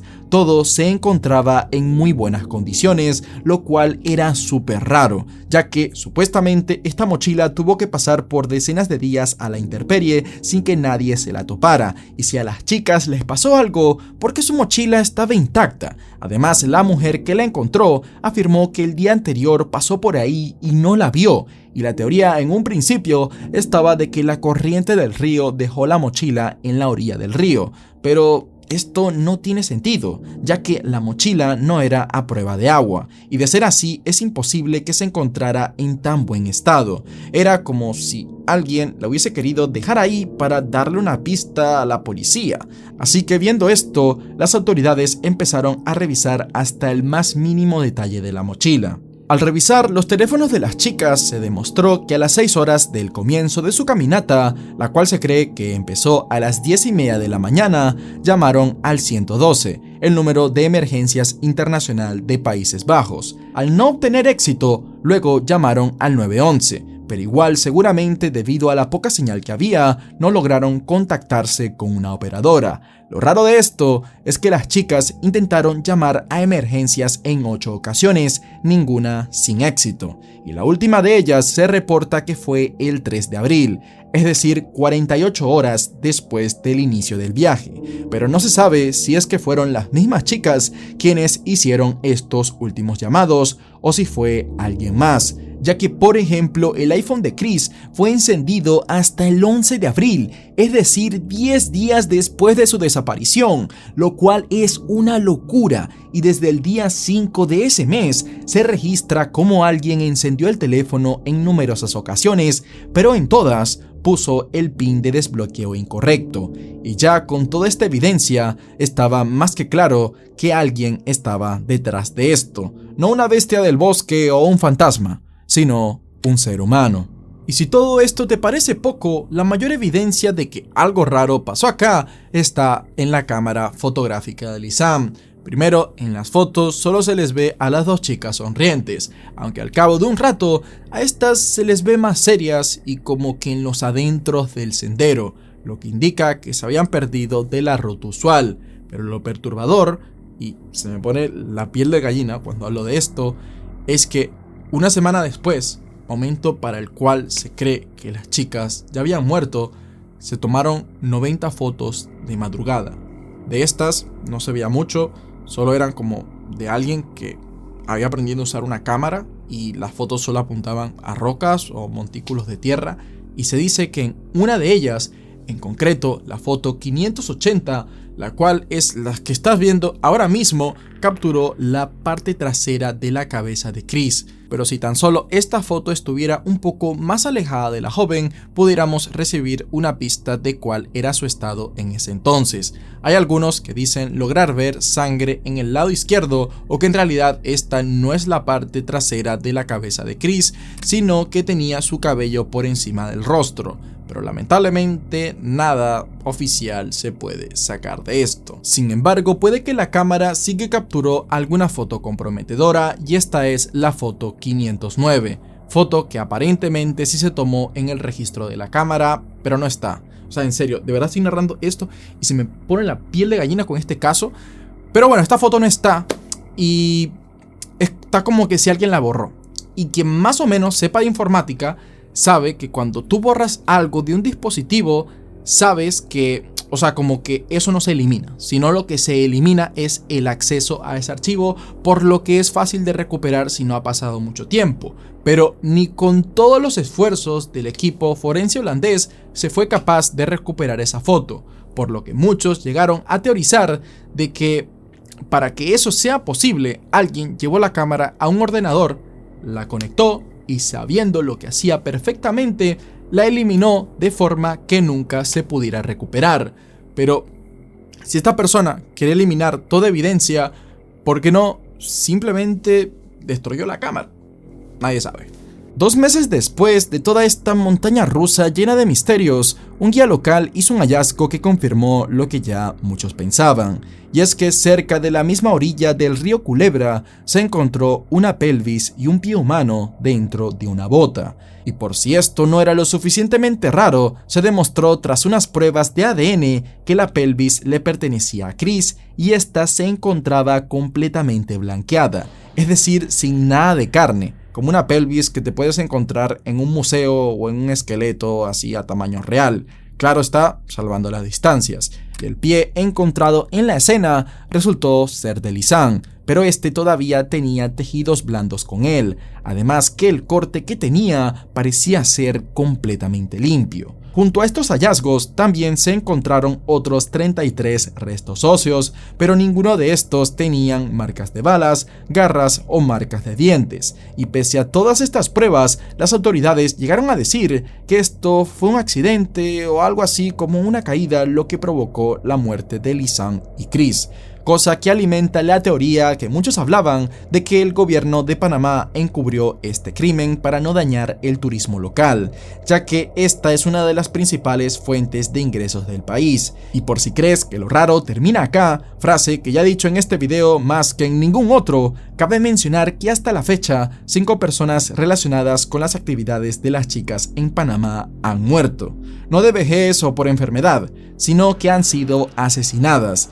hasta el taxista que las llevó desde Boquete hasta el inicio de la ruta del pianista. Este hombre de 34 años, que aparentemente sabía nadar, en 2015 se ahogó en el río Hualaca en situaciones misteriosas, ya que las aguas de ese río estaban bastante tranquilas ese día, además de que no se escucharon gritos de ayuda ni salpicaduras en el agua. Así que por esto que estás viendo, podrás intuir que este crimen sigue sin resolver. Y como les mencioné antes, este no es el único caso de este estilo sucedido cerca de Boquete. Así que la posibilidad de que haya un asesino en serie, o varios por ahí sueltos, sigue siendo algo latente. Año 1991, Denver, Colorado. Este edificio que estás viendo en pantalla era el United Bank Tower, una de las centrales bancarias más grandes del condado, y aproximadamente a las 9:14 am de este domingo, Día del Padre, el guardia de seguridad William McCollum, quien estaba a punto de terminar su turno, recibe un llamado en la estación principal de seguridad por parte de un hombre que decía ser Robert Bardwell, quien era el vicepresidente del banco. Este le pidió al guardia que le activara el elevador para ingresar al banco, ya que se le había olvidado su tarjeta de acceso. Esta situación era algo común en este banco, por lo que sin dudarlo, William activó el elevador, pero para su sorpresa, cuando por fin se topó frente a frente con quien dejó entrar, se fijó que este no era Robert Bardwell, que en cambio era un intruso, el cual tenía un bigote que parecía falso, lentes oscuros, un sombrero fedora y llevaba un arma en su mano. Para cuando William se enteró de la situación, ya era muy tarde. El intruso ya le estaba apuntando con el arma, y el guardia tampoco podía hacer mucho, ya que hacía menos de un año el banco había puesto una política de que los guardias no podían llevar armas de fuego, decisión que salió muy cara. Una vez se abrieron las puertas del elevador, el intruso a punta de pistola obligó a William a que lo llevara al subsótano, la zona más baja del edificio, y acá el maleante, sin dudarlo, cuando lo tenía de espaldas, le metió 6 balazos al guardia, 2 en la espalda y 4 en la parte de atrás de la cabeza. William McCollum murió al instante. Acto seguido, el intruso escondió el cuerpo en un almacén y robó las llaves y pase electrónico del guardia. El actuar de este intruso era tan frío y preciso que nadie se explica cómo llegó a ese nivel de profesionalidad, si es que así se le puede llamar a alguien que hace esto, ya que el edificio era inmenso, con decenas de cubículos y habitaciones, y luego de dispararle a William, el intruso directamente fue a la sala de seguridad, sorprendiendo a los 2 guardias Philip Mankoff y Scott McCarthy, a los cuales apuntó con su arma y los llevó a un almacén donde los obligó a ponerse de rodillas y los ejecutó a los 2. Esta vez, otro guardia de nombre Todd Wilson logró escuchar los disparos y corrió hacia la sala de seguridad para ver qué estaba pasando, pero cuando llegó, el intruso ya lo estaba esperando y este le disparó varias veces, acabando con su vida. 18 balas habían sido disparadas en total y solo una no impactó en un guardia, de los cuales ninguno pudo volver a casa para celebrar el Día del Padre o ni siquiera su primer día de trabajo, ya que uno de ellos era Scott McCarthy, un chico de 21 años que justo esa mañana estaba teniendo su primer día de trabajo como guardia de seguridad. Antes de irse de la sala de seguridad, el intruso tomó varias llaves del banco, un walkie-talkie y para no dejar rastro, se llevó varias páginas del libro de registro que tenían los guardias, así como también 10 cintas de video pertenecientes a las cámaras de seguridad. Y por si no quedaba duda de que todo esto había sido planeado, posiblemente desde hacía meses, después de salir del cuarto de seguridad, el intruso fue directo a la bóveda del banco, en la cual justo habían 6 empleados moviendo el dinero de esta, ya que los domingos eran los días en los que más dinero se procesaba acá, y cuando el hombre armado llegó, le pidió a los empleados tirarse al suelo y taparse los ojos, a excepción del gerente del banco David Barranco, a quien obligó a llenarle una bolsa con dinero, dándole la orden de que solo pusiera los billetes de 20 con los de 20, los de 50 con los de 50 y así también con los de 100.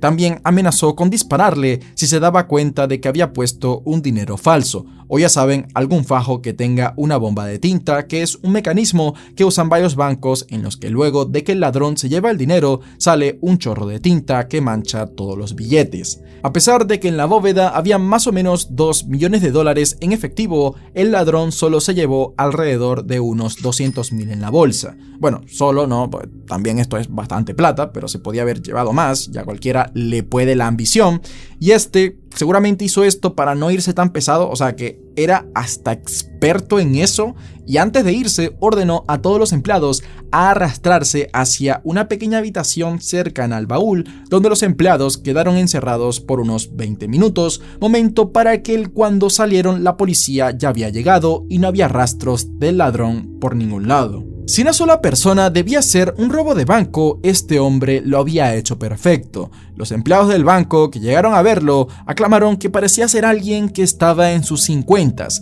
Este vestía un traje gris con camisa blanca y llevaba una corbata multicolor. Y aparte de lo mencionado anteriormente, del sombrero y tal y cual, Este tenía un vendaje en la mejilla izquierda. A todo esto también había muchas preguntas como las de por qué no tuvo piedad con los guardias de seguridad que no estaban armados, ya los empleados los dejó ilesos. ¿Será que dentro de uno de ellos estaba el que había dado toda la información de qué era lo que se debía hacer ese día o no?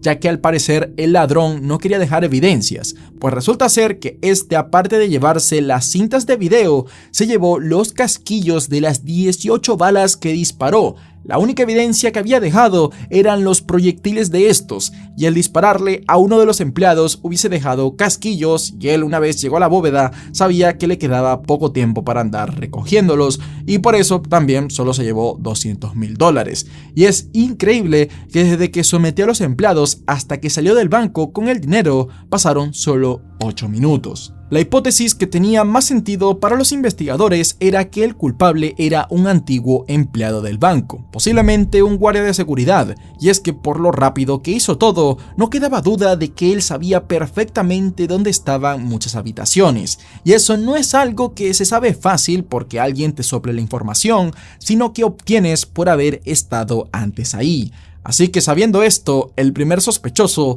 sería Paul Joukun, quien era un guardia de seguridad que había trabajado 5 años en el banco y se había ido en muy malos términos, pues resulta que hacía un año un cajero automático del banco había sido robado, dándole al ladrón una ganancia de $30,000. Joukun fue acusado de ser el culpable porque varios decían que fue la última persona en estar a solas con el cajero. Además, las luces que iluminaban todo el lugar del robo fueron apagadas antes de que se llevaran el dinero, y eso solo lo podía hacer alguien con acceso a la zona de iluminación y que sabía perfectamente todo esto, y que si hacía eso las cámaras de seguridad no lo iban a captar.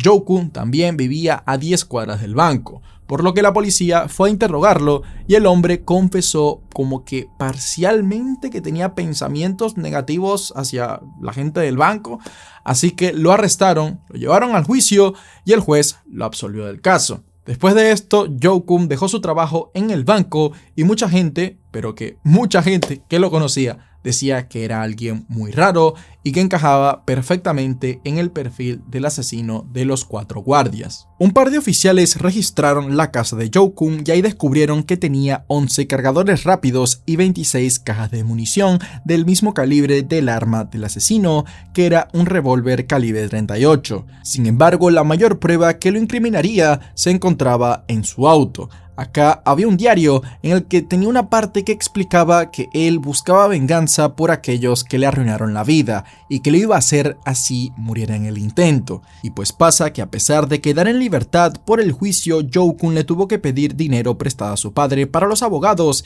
dinero que le dejó una deuda enorme y que según él rompió la buena relación que tenía con su padre. Pero a pesar de esto, en un juicio lo que más pesa es la evidencia física, y no había nada así que inculpara a Joukun. Es más, él mismo redirigió la investigación hacia quien él creía que era el culpable, y ese era el ex guardia de seguridad del banco y policía retirado de nombre Jin King, una persona que ni siquiera estaba en la lista de los 15 posibles sospechosos que había hecho el FBI. Y así, 3 semanas después del robo, King estaba siendo arrestado por ser el principal sospechoso del crimen y los fiscales buscaban la pena de muerte. Todo esto sonaba muy serio, así que veamos por qué estaban acusando a King de cometer el crimen. Primero, ninguno de los 6 empleados al verle lo identificaron como el culpable, pero cuando la policía le dibujó unos lentes, un bigote y un sombrero, 5 de los 6 empleados comentaron que se parecía mucho al ladrón. Segundo, en la casa de King se encontró un mapa del interior del banco dentro de una carpeta llamada Plans, o sea, planes en español. No obstante, si eras un guardia de seguridad de ese edificio, era normal tener esto. Tercero, King se afeitó el bigote después del crimen, aunque los que vieron al ladrón creían que este era falso. Cuarto, las balas disparadas en el crimen provenían de 5 fabricantes distintos, cosa que es raro, pero que solía hacer la policía de Denver, quienes tenían cubetas llenas de balas de varios fabricantes, y King era un ex policía. Quinto, cuando le preguntaron a King qué había hecho en la mañana del robo, este dijo que había ido a un torneo en un club de ajedrez en el Capitol Hill, pero cuando la policía le preguntó al staff de esta comunidad si ellos habían visto a King esa mañana, ellos respondieron que no, y que desde hacía más de 3 años que no habían hecho un torneo de ajedrez ahí. Y aparte de esto, había más evidencias en contra de King, como de que al día siguiente del robo se compró una caja de seguridad en un banco. Pero, o sea, está como raro el guardar dinero de otro banco que te acabas de robar en otro al día siguiente. Y nada de lo que se le acusaba era una evidencia física o una evidencia directa de que él había estado ahí en el día del crimen. Así que, pues si me preguntan a mí, hasta Paul Holcomb tenía un perfil más de ser el asesino que King. Pero este último sería quien se llevó la peor parte. Tras estar un año luchando por su inocencia, Jim King fue declarado inocente. Aún así, el FBI lo estuvo vigilando durante años hasta que en el 2013, a sus 77 años, Jim King falleció por demencia. 20 años antes, Paul Holcomb, a la edad de 52 años, murió de un ataque al corazón. Y hasta el día de hoy, nadie sabe quién fue el autor de esa horrible tragedia del Día del Padre. Quiero avisar que la historia que voy a contar a continuación estuvo así de cerca de estar en el puesto número 1, así que ya te aviso que está algo fea. Si eres alguien sensible, todavía estás a tiempo de salirte y no te preocupes que el que lo hagas no afecta al rendimiento del video porque ya te has visto más de la mitad de este, así que ya dado el aviso, aquí vamos con el caso. Tristan Brubaker nació el 3 de octubre de 1984 en Frankfurt, Alemania, siendo el único hijo de Iris y Brent Brubaker. Con solo 9 años, Tristan tuvo que lidiar con la trágica muerte de su madre, pues la mujer decidió quitarse la vida, dejando a Brent solo cuidando de Tristan, situación que llevó al hombre a trabajar horas extra y dejar al niño bajo el cuidado de su abuela. Esto hizo que desde una temprana edad Tristan fuera alguien independiente, por eso no era raro verle tomar el transporte público solo o andar sin compañía por el barrio a horas de la noche, a pesar de que la zona en la que vivía era un poco peligrosa. Él también se juntaba con gente mayor y le gustaba hablar con extraños, en especial con esos que tenían mascotas. Y por más de que esto suena como unos comportamientos peligrosos por parte de un niño, el peor de sus males vino en el momento menos esperado. La soledad y la pérdida de su madre llevó a Tristan a que, con el fin de encajar con sus amigos mayores, empezara a fumar y a ser más rebelde, faltando a clases, siendo conocido más como un chico tímido pero con calle. Sin embargo, por su tamaño y aspecto jovial, Tristan llegó a sufrir palizas y acosos por parte de otros chicos, y con este contexto llegamos al 26 de marzo de 1998.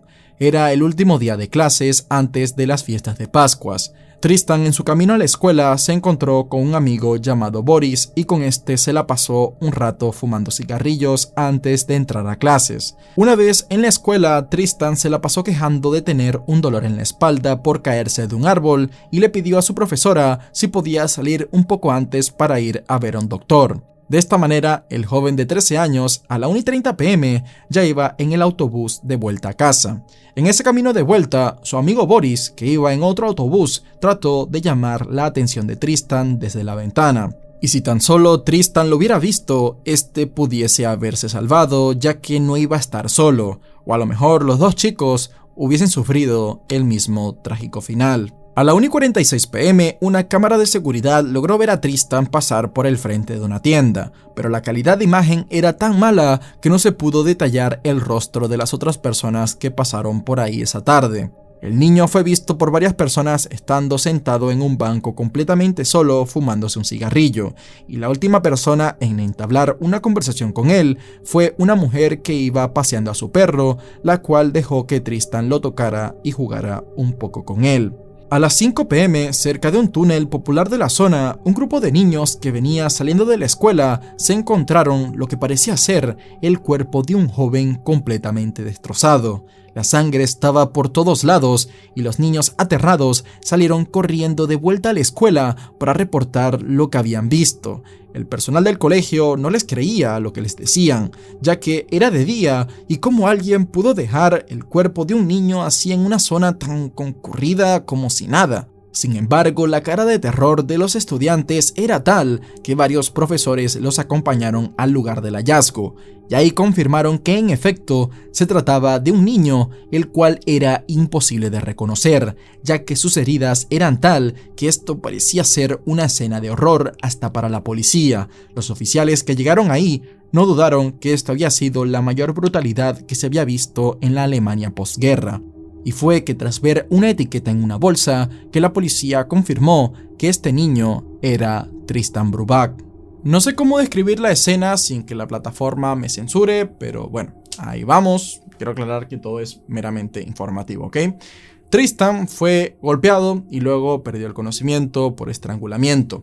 El atacante tenía un cuchillo con el cual le propinó varias puñaladas y finalmente la víctima perdió la vida de un corte que recibió prácticamente de oreja a oreja que lo dejó irreconocible, el cual era muy profundo y ni siquiera estoy siendo ni siquiera estoy dando súper detalles así precisos, pero algo que sí quiero aclarar es que algo súper raro de la escena es que a la víctima le faltaban trozos de piel, que no estaban ni ahí, pero tampoco estaban en su cuerpo y no estaban en ningún lado cerca de la escena. Y eso eran como partes de piel del abdomen, glúteos y sobre todo las partes íntimas no estaban.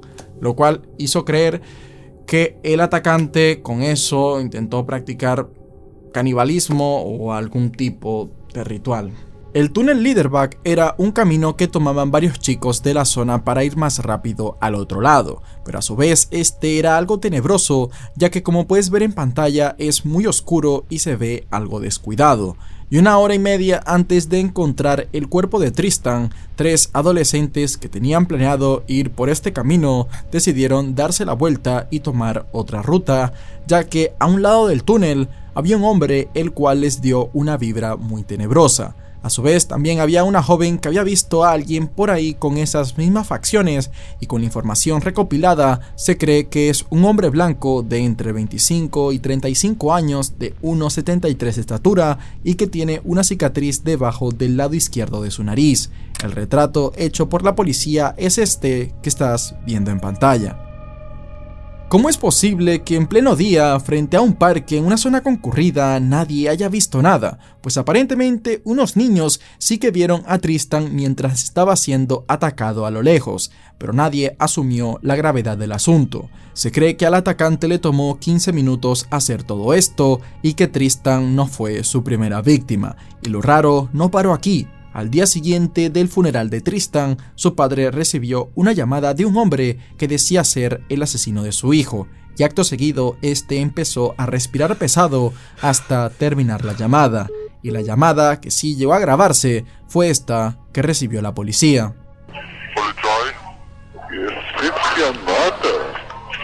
Wie bitte? Christian Marder ist hier. Sind Sie? Ja. Und Sie wollen sich selber stellen oder was? Ja. Ja? Wo sind Sie denn jetzt? Frankfurt Höchst. Frankfurt Höchst? Ja, und wo dort? Höchst Bahnhof. Am Bahnhof? Ja. Umgebracht. Sie haben ihn umgebracht? Ja. Wie sehen Sie denn aus? Wie groß? 1,80. 1,80. Haare? Schwarze. Schwarze Haare. Lange oder kurz? Lange. Lange Haare. Nehmen Sie mich fest.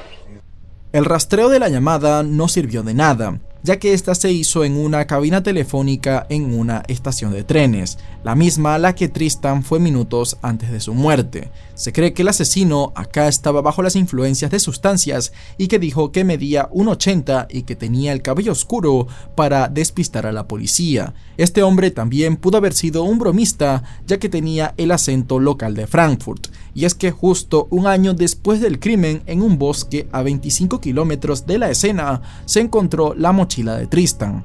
Esta no se encontraba por ningún lado al principio del caso, y dentro de ella había un mapa de Alemania en checo, y como Tristan no hablaba ese idioma, se cree que esto pertenecía al asesino, el cual probablemente no paró ahí, ya que en octubre de 1999, en una visita que hizo al cementerio la abuela de Tristan, esta descubrió que la tumba de su nieto había sido vandalizada. El que hizo esto no logró llegar al ataúd, pero cavó varios centímetros, dejando la sepultura gravemente dañada y causando aún más daño emocional a la familia. El padre de Tristan nunca se volvió a casar o a tener otro hijo.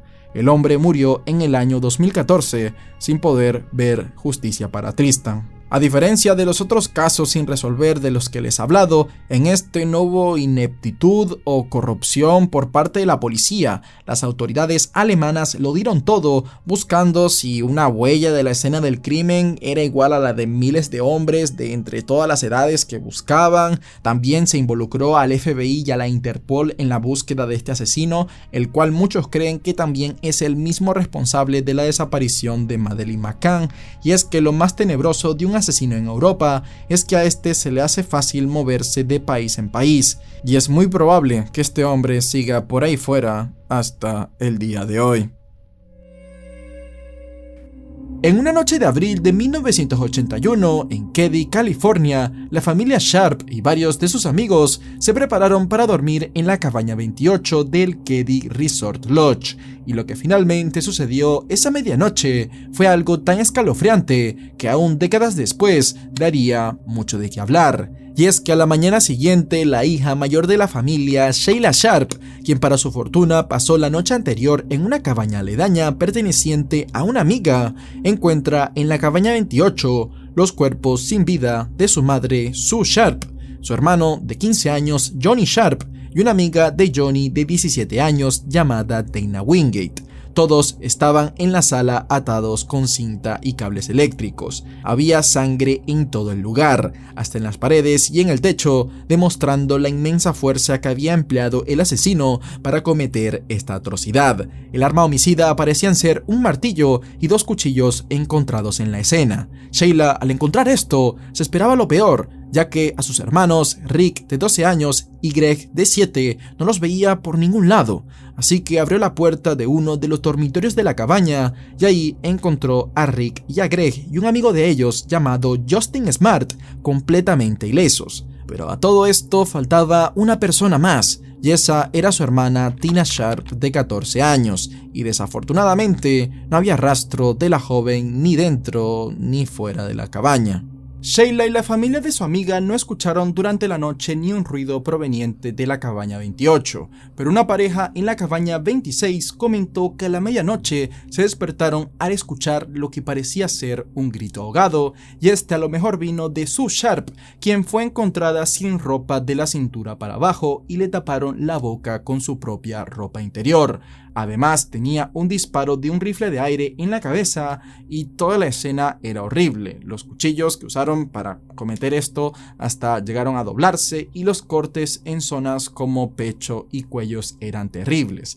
Además que los 2 adolescentes tenían muchos golpes en el cráneo causado por los martillos y todas las víctimas tenían heridas defensivas en los brazos y sangre en la planta de los pies. Y esto último sugiere que llegaron a moverse o a correr para evitar los ataques de los intrusos. 2 años atrás, Sue Sharp se había separado de su marido James Sharp, puesto que el hombre era alguien muy abusivo y maltratador. Esto llevó a que la mujer, quien vivía en Connecticut, se mudara al norte de California con sus 5 hijos, Johnny, Sheila, Tina, Rick y Greg. En su nueva vida, Sue Sharp iba a estar cerca de su hermano en Sierra Nevada, y primero empezó viviendo en relativa pobreza en un pequeño remolque, pero luego se tuvo que ir de ahí porque su ex esposo había logrado dar con ellos, y se habla de que intentó hasta abusar de una de sus hijas. Así que la señora Sharp esta vez tuvo que mudarse a una cabaña un poco más grande con 3 habitaciones. Todo esto en un área rural en la cual pocos tenían las agallas de habitar la cabaña 28. ya que hasta habían historias de fantasmas relacionadas a ella y además estaba en medio del bosque y esta no tenía muy buena seguridad en puertas y ventanas, ya que ni siquiera estas cabañas estaban hechas para que familias convencionales vivieran ahí, y estas solo se empezaron a poner a la renta porque después del cierre de la terminal ferroviaria en la década de los 70s, los dueños de las cabañas empezaron a rentarlas para ganar un dinero extra. Así que, en resumen, si vivías aquí, estabas un poco a merced de los peligros que pudieran haber ahí fuera. Sin embargo, desde hacía muchísimos años no había pasado ningún incidente por esta zona y cerca de ahí también vivía el sheriff del condado. Así que, ¿qué podía salir mal? Bueno, muchísimas cosas, además de que pensándolo bien, esto suena como el típico inicio de una película de terror en la que una familia se muda a una casa embrujada y espera que nada salga mal. Pero es que tampoco la familia Sharp tenía muchas opciones, ya que tenían muy poco dinero y habían 6 bocas que alimentar. Volviendo a la escena del crimen, la policía en este caso fue sumamente inepta. Varias personas entraron a la cabaña contaminando la escena y Justin Smart no paró de decirles a los oficiales que Tina estaba desaparecida, y estos no hicieron más que ignorarlo, sabiendo que capaz la joven de 14 años estaba por ahí fuera secuestrada, pudiendo llegar a ser salvada e incluso dar información extra sobre quienes cometieron el crimen. Y no fue hasta varias horas después que las autoridades empezaron con la búsqueda de Tina. Sin embargo, las esperanzas de que la joven estuviera ilesa eran pocas, ya que su cama tenía rastros de sangre y se sospecha que se la llevaron para tener tiempo para ya saben qué y luego acabar con su vida. No había señales de que alguien había forzado su entrada a la cabaña. Esto pudo ser debido a que Sue Sharp había dejado la puerta sin seguro para que sus hijos volvieran sin problemas, ya que por lo menos Tina estuvo en la casa de los Seabolds hasta la noche viendo televisión y luego volvió a la cabaña 28 por eso de las 8 p.m. Por su lado, Sheila sí que decidió quedarse a dormir ahí y por eso se salvó. En cambio, Johnny y su amiga Dana salieron de fiesta por el centro de la ciudad y no volvieron hasta tarde, que la fiesta fue detenida por la policía porque había un montón de gente drogada y alcoholizada causando estragos. Así que recapitulando, en la casa habían 7 personas, 3 murieron, 1 desapareció y 3 quedaron ilesos. Tina Sharp, de 14 años, no se encontraba por ningún lado. Tampoco su abrigo y zapatos, y sobre todo una caja de zapatos que había hecho para un proyecto de la escuela al que le tenía bastante apego tampoco estaba, por lo que esto sugería que dejaron a la joven prepararse antes de salir, ya que la niña supuestamente para cuando llegaron los atacantes debía tener ropa para dormir. Y otra pregunta que sale a todo esto es si pasaron tantas cosas como los 3 chicos en la habitación de al lado no escucharon ni un ruido y siguieron durmiendo.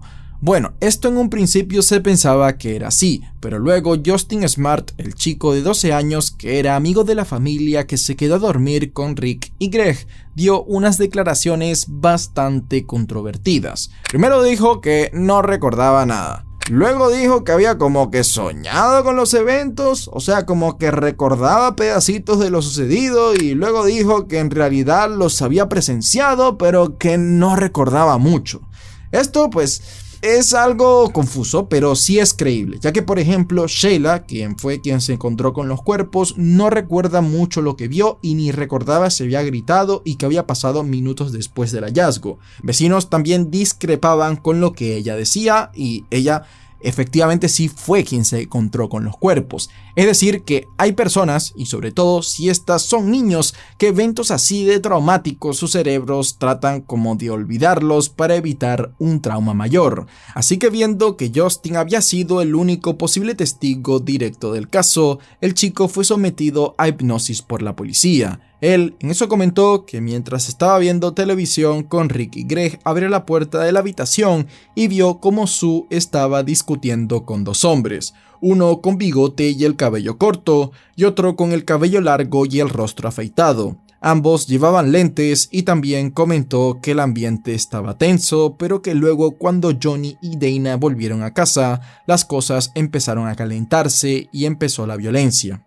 Justin ante todo esto seguía viendo lo que estaba sucediendo y bien oculto en la puerta. Tina, en cambio, se metió en medio como para proteger a su madre o para parar la pelea, y luego en eso uno de los hombres se llevó a la niña por la puerta de atrás, y eso fue lo último que supuestamente recordó Justin, ya que el que le hizo esta hipnosis tampoco era muy experto en este tema. Tampoco es que este sea un método de sacar evidencias muy fidedigno, y se habla de que por presión y sugestión como que Justin declaró algunas cosas que no eran lo que él creía, sino que eran lo que los oficiales querían creer. Y de esta confesión también salieron los famosos retratos hablados de los sospechosos, los cuales tampoco es que eran muy profesionales, ya que fueron hechos por, según varios investigadores, alguien sin habilidades artísticas y sin entrenamiento forense en retratos hablados, por lo que cualquier testimonio de Justin fue desechado para cualquier cosa que se hiciera más adelante en la investigación. De lo que no quedaba duda es que el ataque fue premeditado y no una discusión que se salió de control, y que si había un objetivo, esta era Sue Sharp, ya que ella presentaba muchísimas más heridas que Johnny y Dana, quienes ya de por sí tenían bastantes, pero tampoco quedaba claro por qué las víctimas fueron amordazadas. El motivo principal tampoco fue un robo, y los criminales sabían lo que hacían, ya que solo se encontró una huella dactilar desconocida en un pasamanos, por lo que estos tipos seguramente llevaban guantes. Así que tras conocer estos detalles, comenzaron las teorías, y la mayoría eran despectivas hacia Sue, que si era una adicta, que si vendía drogas, que si vendía su cuerpo, que eso le sucedió porque se fue a vivir en medio de la nada con sus hijos, o sea, como que echándole la culpa por no seguir aguantando los malos tratos por parte de su esposo, ya que en teoría por ese tiempo, pues, según mucha gente, esto era lo que supuestamente una mujer debía tolerar para ser una buena madre. En fin, las personas que conocían a la señora Sharp sabían que nada de esto era cierto, y que ella era una mujer que siempre quería lo mejor para sus hijos, y sabía que viviendo con su ex esposo no iba a conseguir eso. Por otro lado, también se habló de que esto fue un ajuste de cuentas, ya que un amigo de la familia afirmó que Dana Wingate, la amiga de Johnny, había robado LSD a unos traficantes locales. Y sí, Johnny y su amiga sí que consumían cosas, y eso estaba confirmado, pero la policía descartó que alguna de las 3 víctimas vendiera sustancias, ya que en la cabaña no se encontraron drogas o utensilios para el consumo de la misma. Así que, descartando este camino, la policía no tenía más pistas sobre quién había sido capaz de cometer este crimen tan horrendo.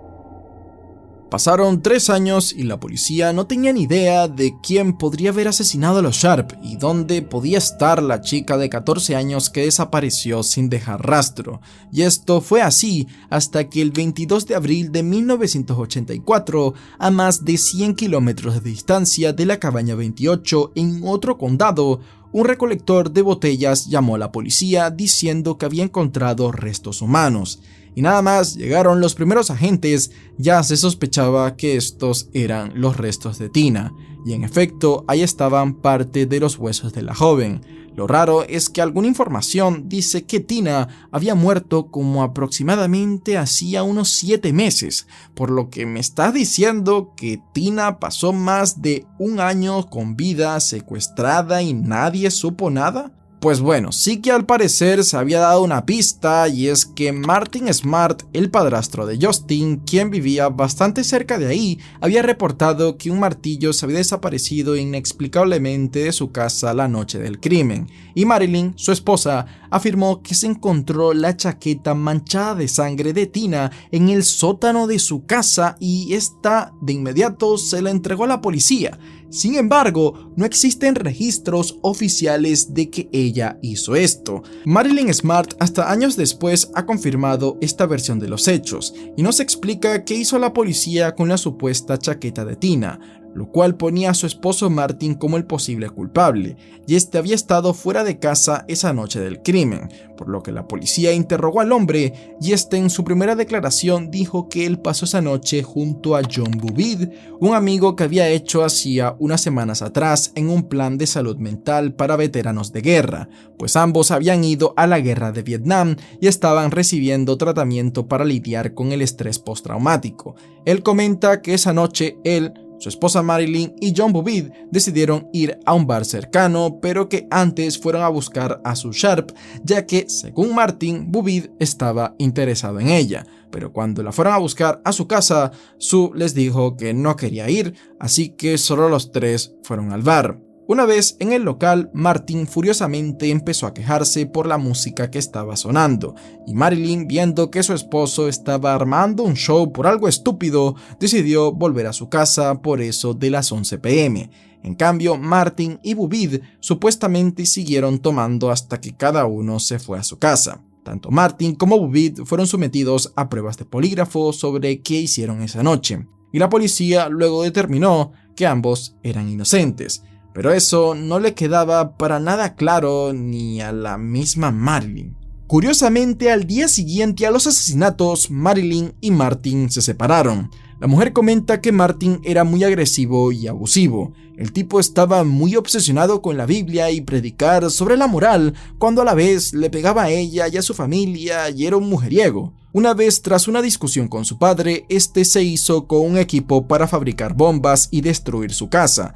También era fan de las armas y obsesivamente practicaba sus habilidades con ellas. En especial le gustaban las hachas y que en varias ocasiones hasta había intentado matar a Marilyn. Recientemente Martin había perdido su trabajo como cocinero debido a su temperamento, así que mantenía a su familia vendiendo y fabricando hachís. Además, Marilyn aclama que el día después de los asesinatos vio como Martin quemó algo en una fogata, algo que él nunca solía hacer. Ese mismo 12 de abril la pareja se separó, y Martin no solo se alejó de su familia, sino que de inmediato se fue a vivir al estado de Nevada.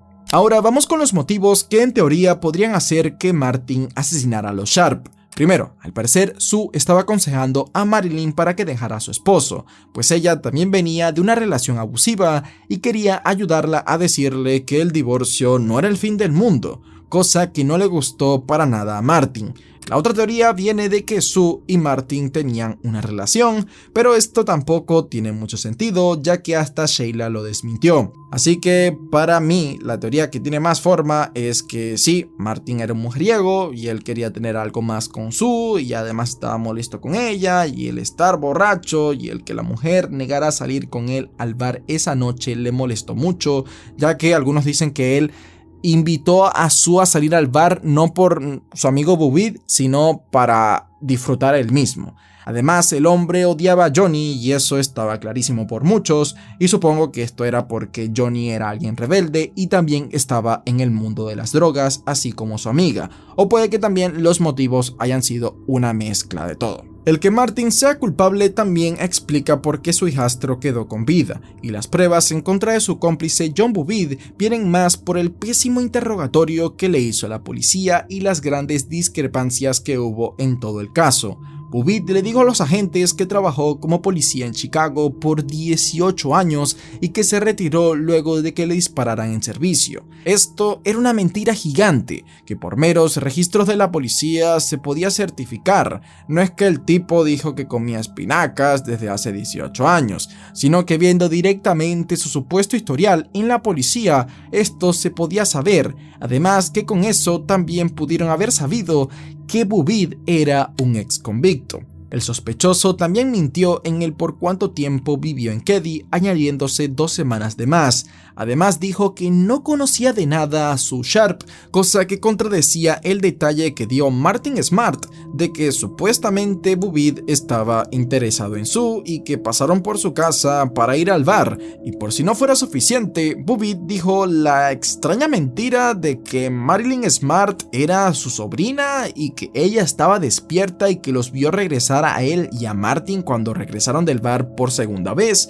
Pero no, la mujer por su lado declaró que ella estaba dormida y que no llegó a verlos a ellos cuando regresaron a casa, que de haberlo hecho probablemente hubiera visto a su esposo y a su amigo llenos de sangre o algo alterados por lo que habían hecho minutos atrás. Martin también se salvaría de ser expuesto en este interrogatorio, pues el hombre se lanzaría una de las frases más sospechosas que he visto en toda mi vida, y fíjate que he visto miles, ¿ok? Y atento, que fue esta: puede que Justin haya visto algo de esa noche sin que yo me haya dado cuenta. Fíjate esta frase, te la voy a poner aquí en la pantalla para que reflexiones. Por si no quedó claro, el tipo dijo textualmente que puede que Justin, su hijastro, haya visto algo de esa noche sin que él se haya dado cuenta. Y muchos creen que sí, que con todas estas evidencias que tenía en su contra, a Martin no lo llevaron para la cárcel, ni siquiera a un segundo interrogatorio por el resto de su vida, es porque él era un amigo muy cercano de Doug Thomas, el sheriff del condado. Y al parecer, con esto son ciertos esos rumores de que la corrupción en los Estados Unidos de los años 80 para abajo era nivel Latinoamérica. Al poco tiempo, por su lado, Bubbitt también abandonó Keddie y volvió a Chicago, donde tenía lazos con el crimen organizado, el cual era muy popular por allá, y el hombre murió en el año 1988.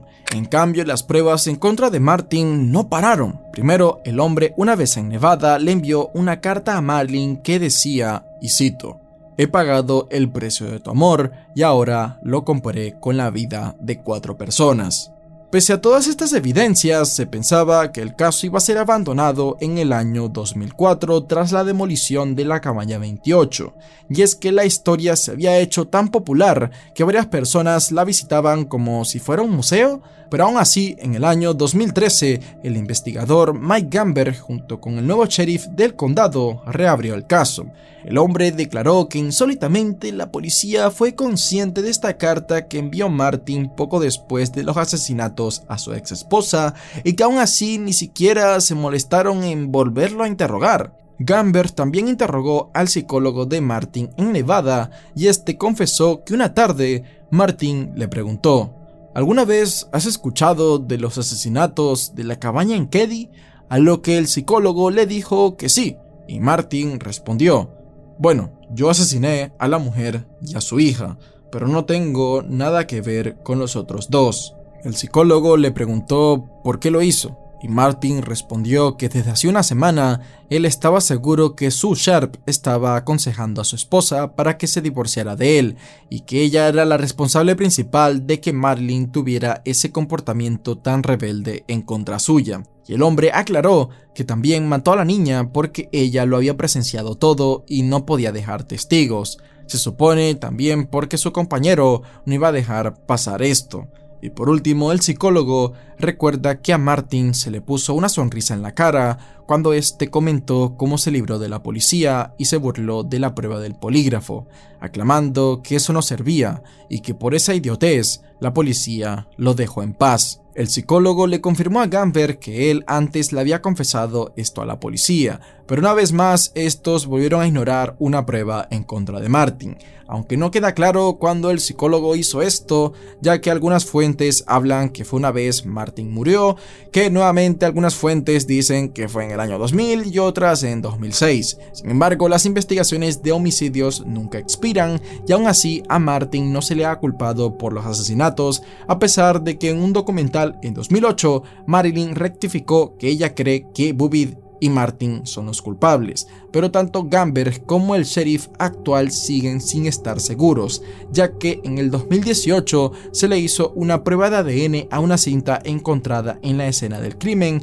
y esta tenía material genético de uno de los 6 sospechosos que ellos tienen en mente. Sí, ahora hay 6 sospechosos de identidad desconocida que aún siguen con vida, a los que la policía supuestamente está investigando, y no sé si ahí está James Sharp, el ex esposo de Sue, porque él también, que en su momento no se haya investigado a fondo a este hombre con un historial tan caótico, se me hace muy raro. Otro tema que ha causado muchas teorías fue que en un cajón olvidado del caso se encontró una cinta de una llamada de un hombre que decía estar seguro que los restos encontrados 3 años después del crimen eran de Tina, y lo raro es que la identidad de esta persona nunca ha sido descubierta. Además, eso de que la joven murió meses antes de su descubrimiento, pero en la supuesta versión de Martin ella murió al poco tiempo del crimen original, también hace todo muy raro, así que por todas las incongruencias presentes, este crimen sigue estando sin resolver hasta el día de hoy. Si has llegado hasta esta parte del video y estás suscrita al canal, déjame decirte que te quiero mucho. Mua.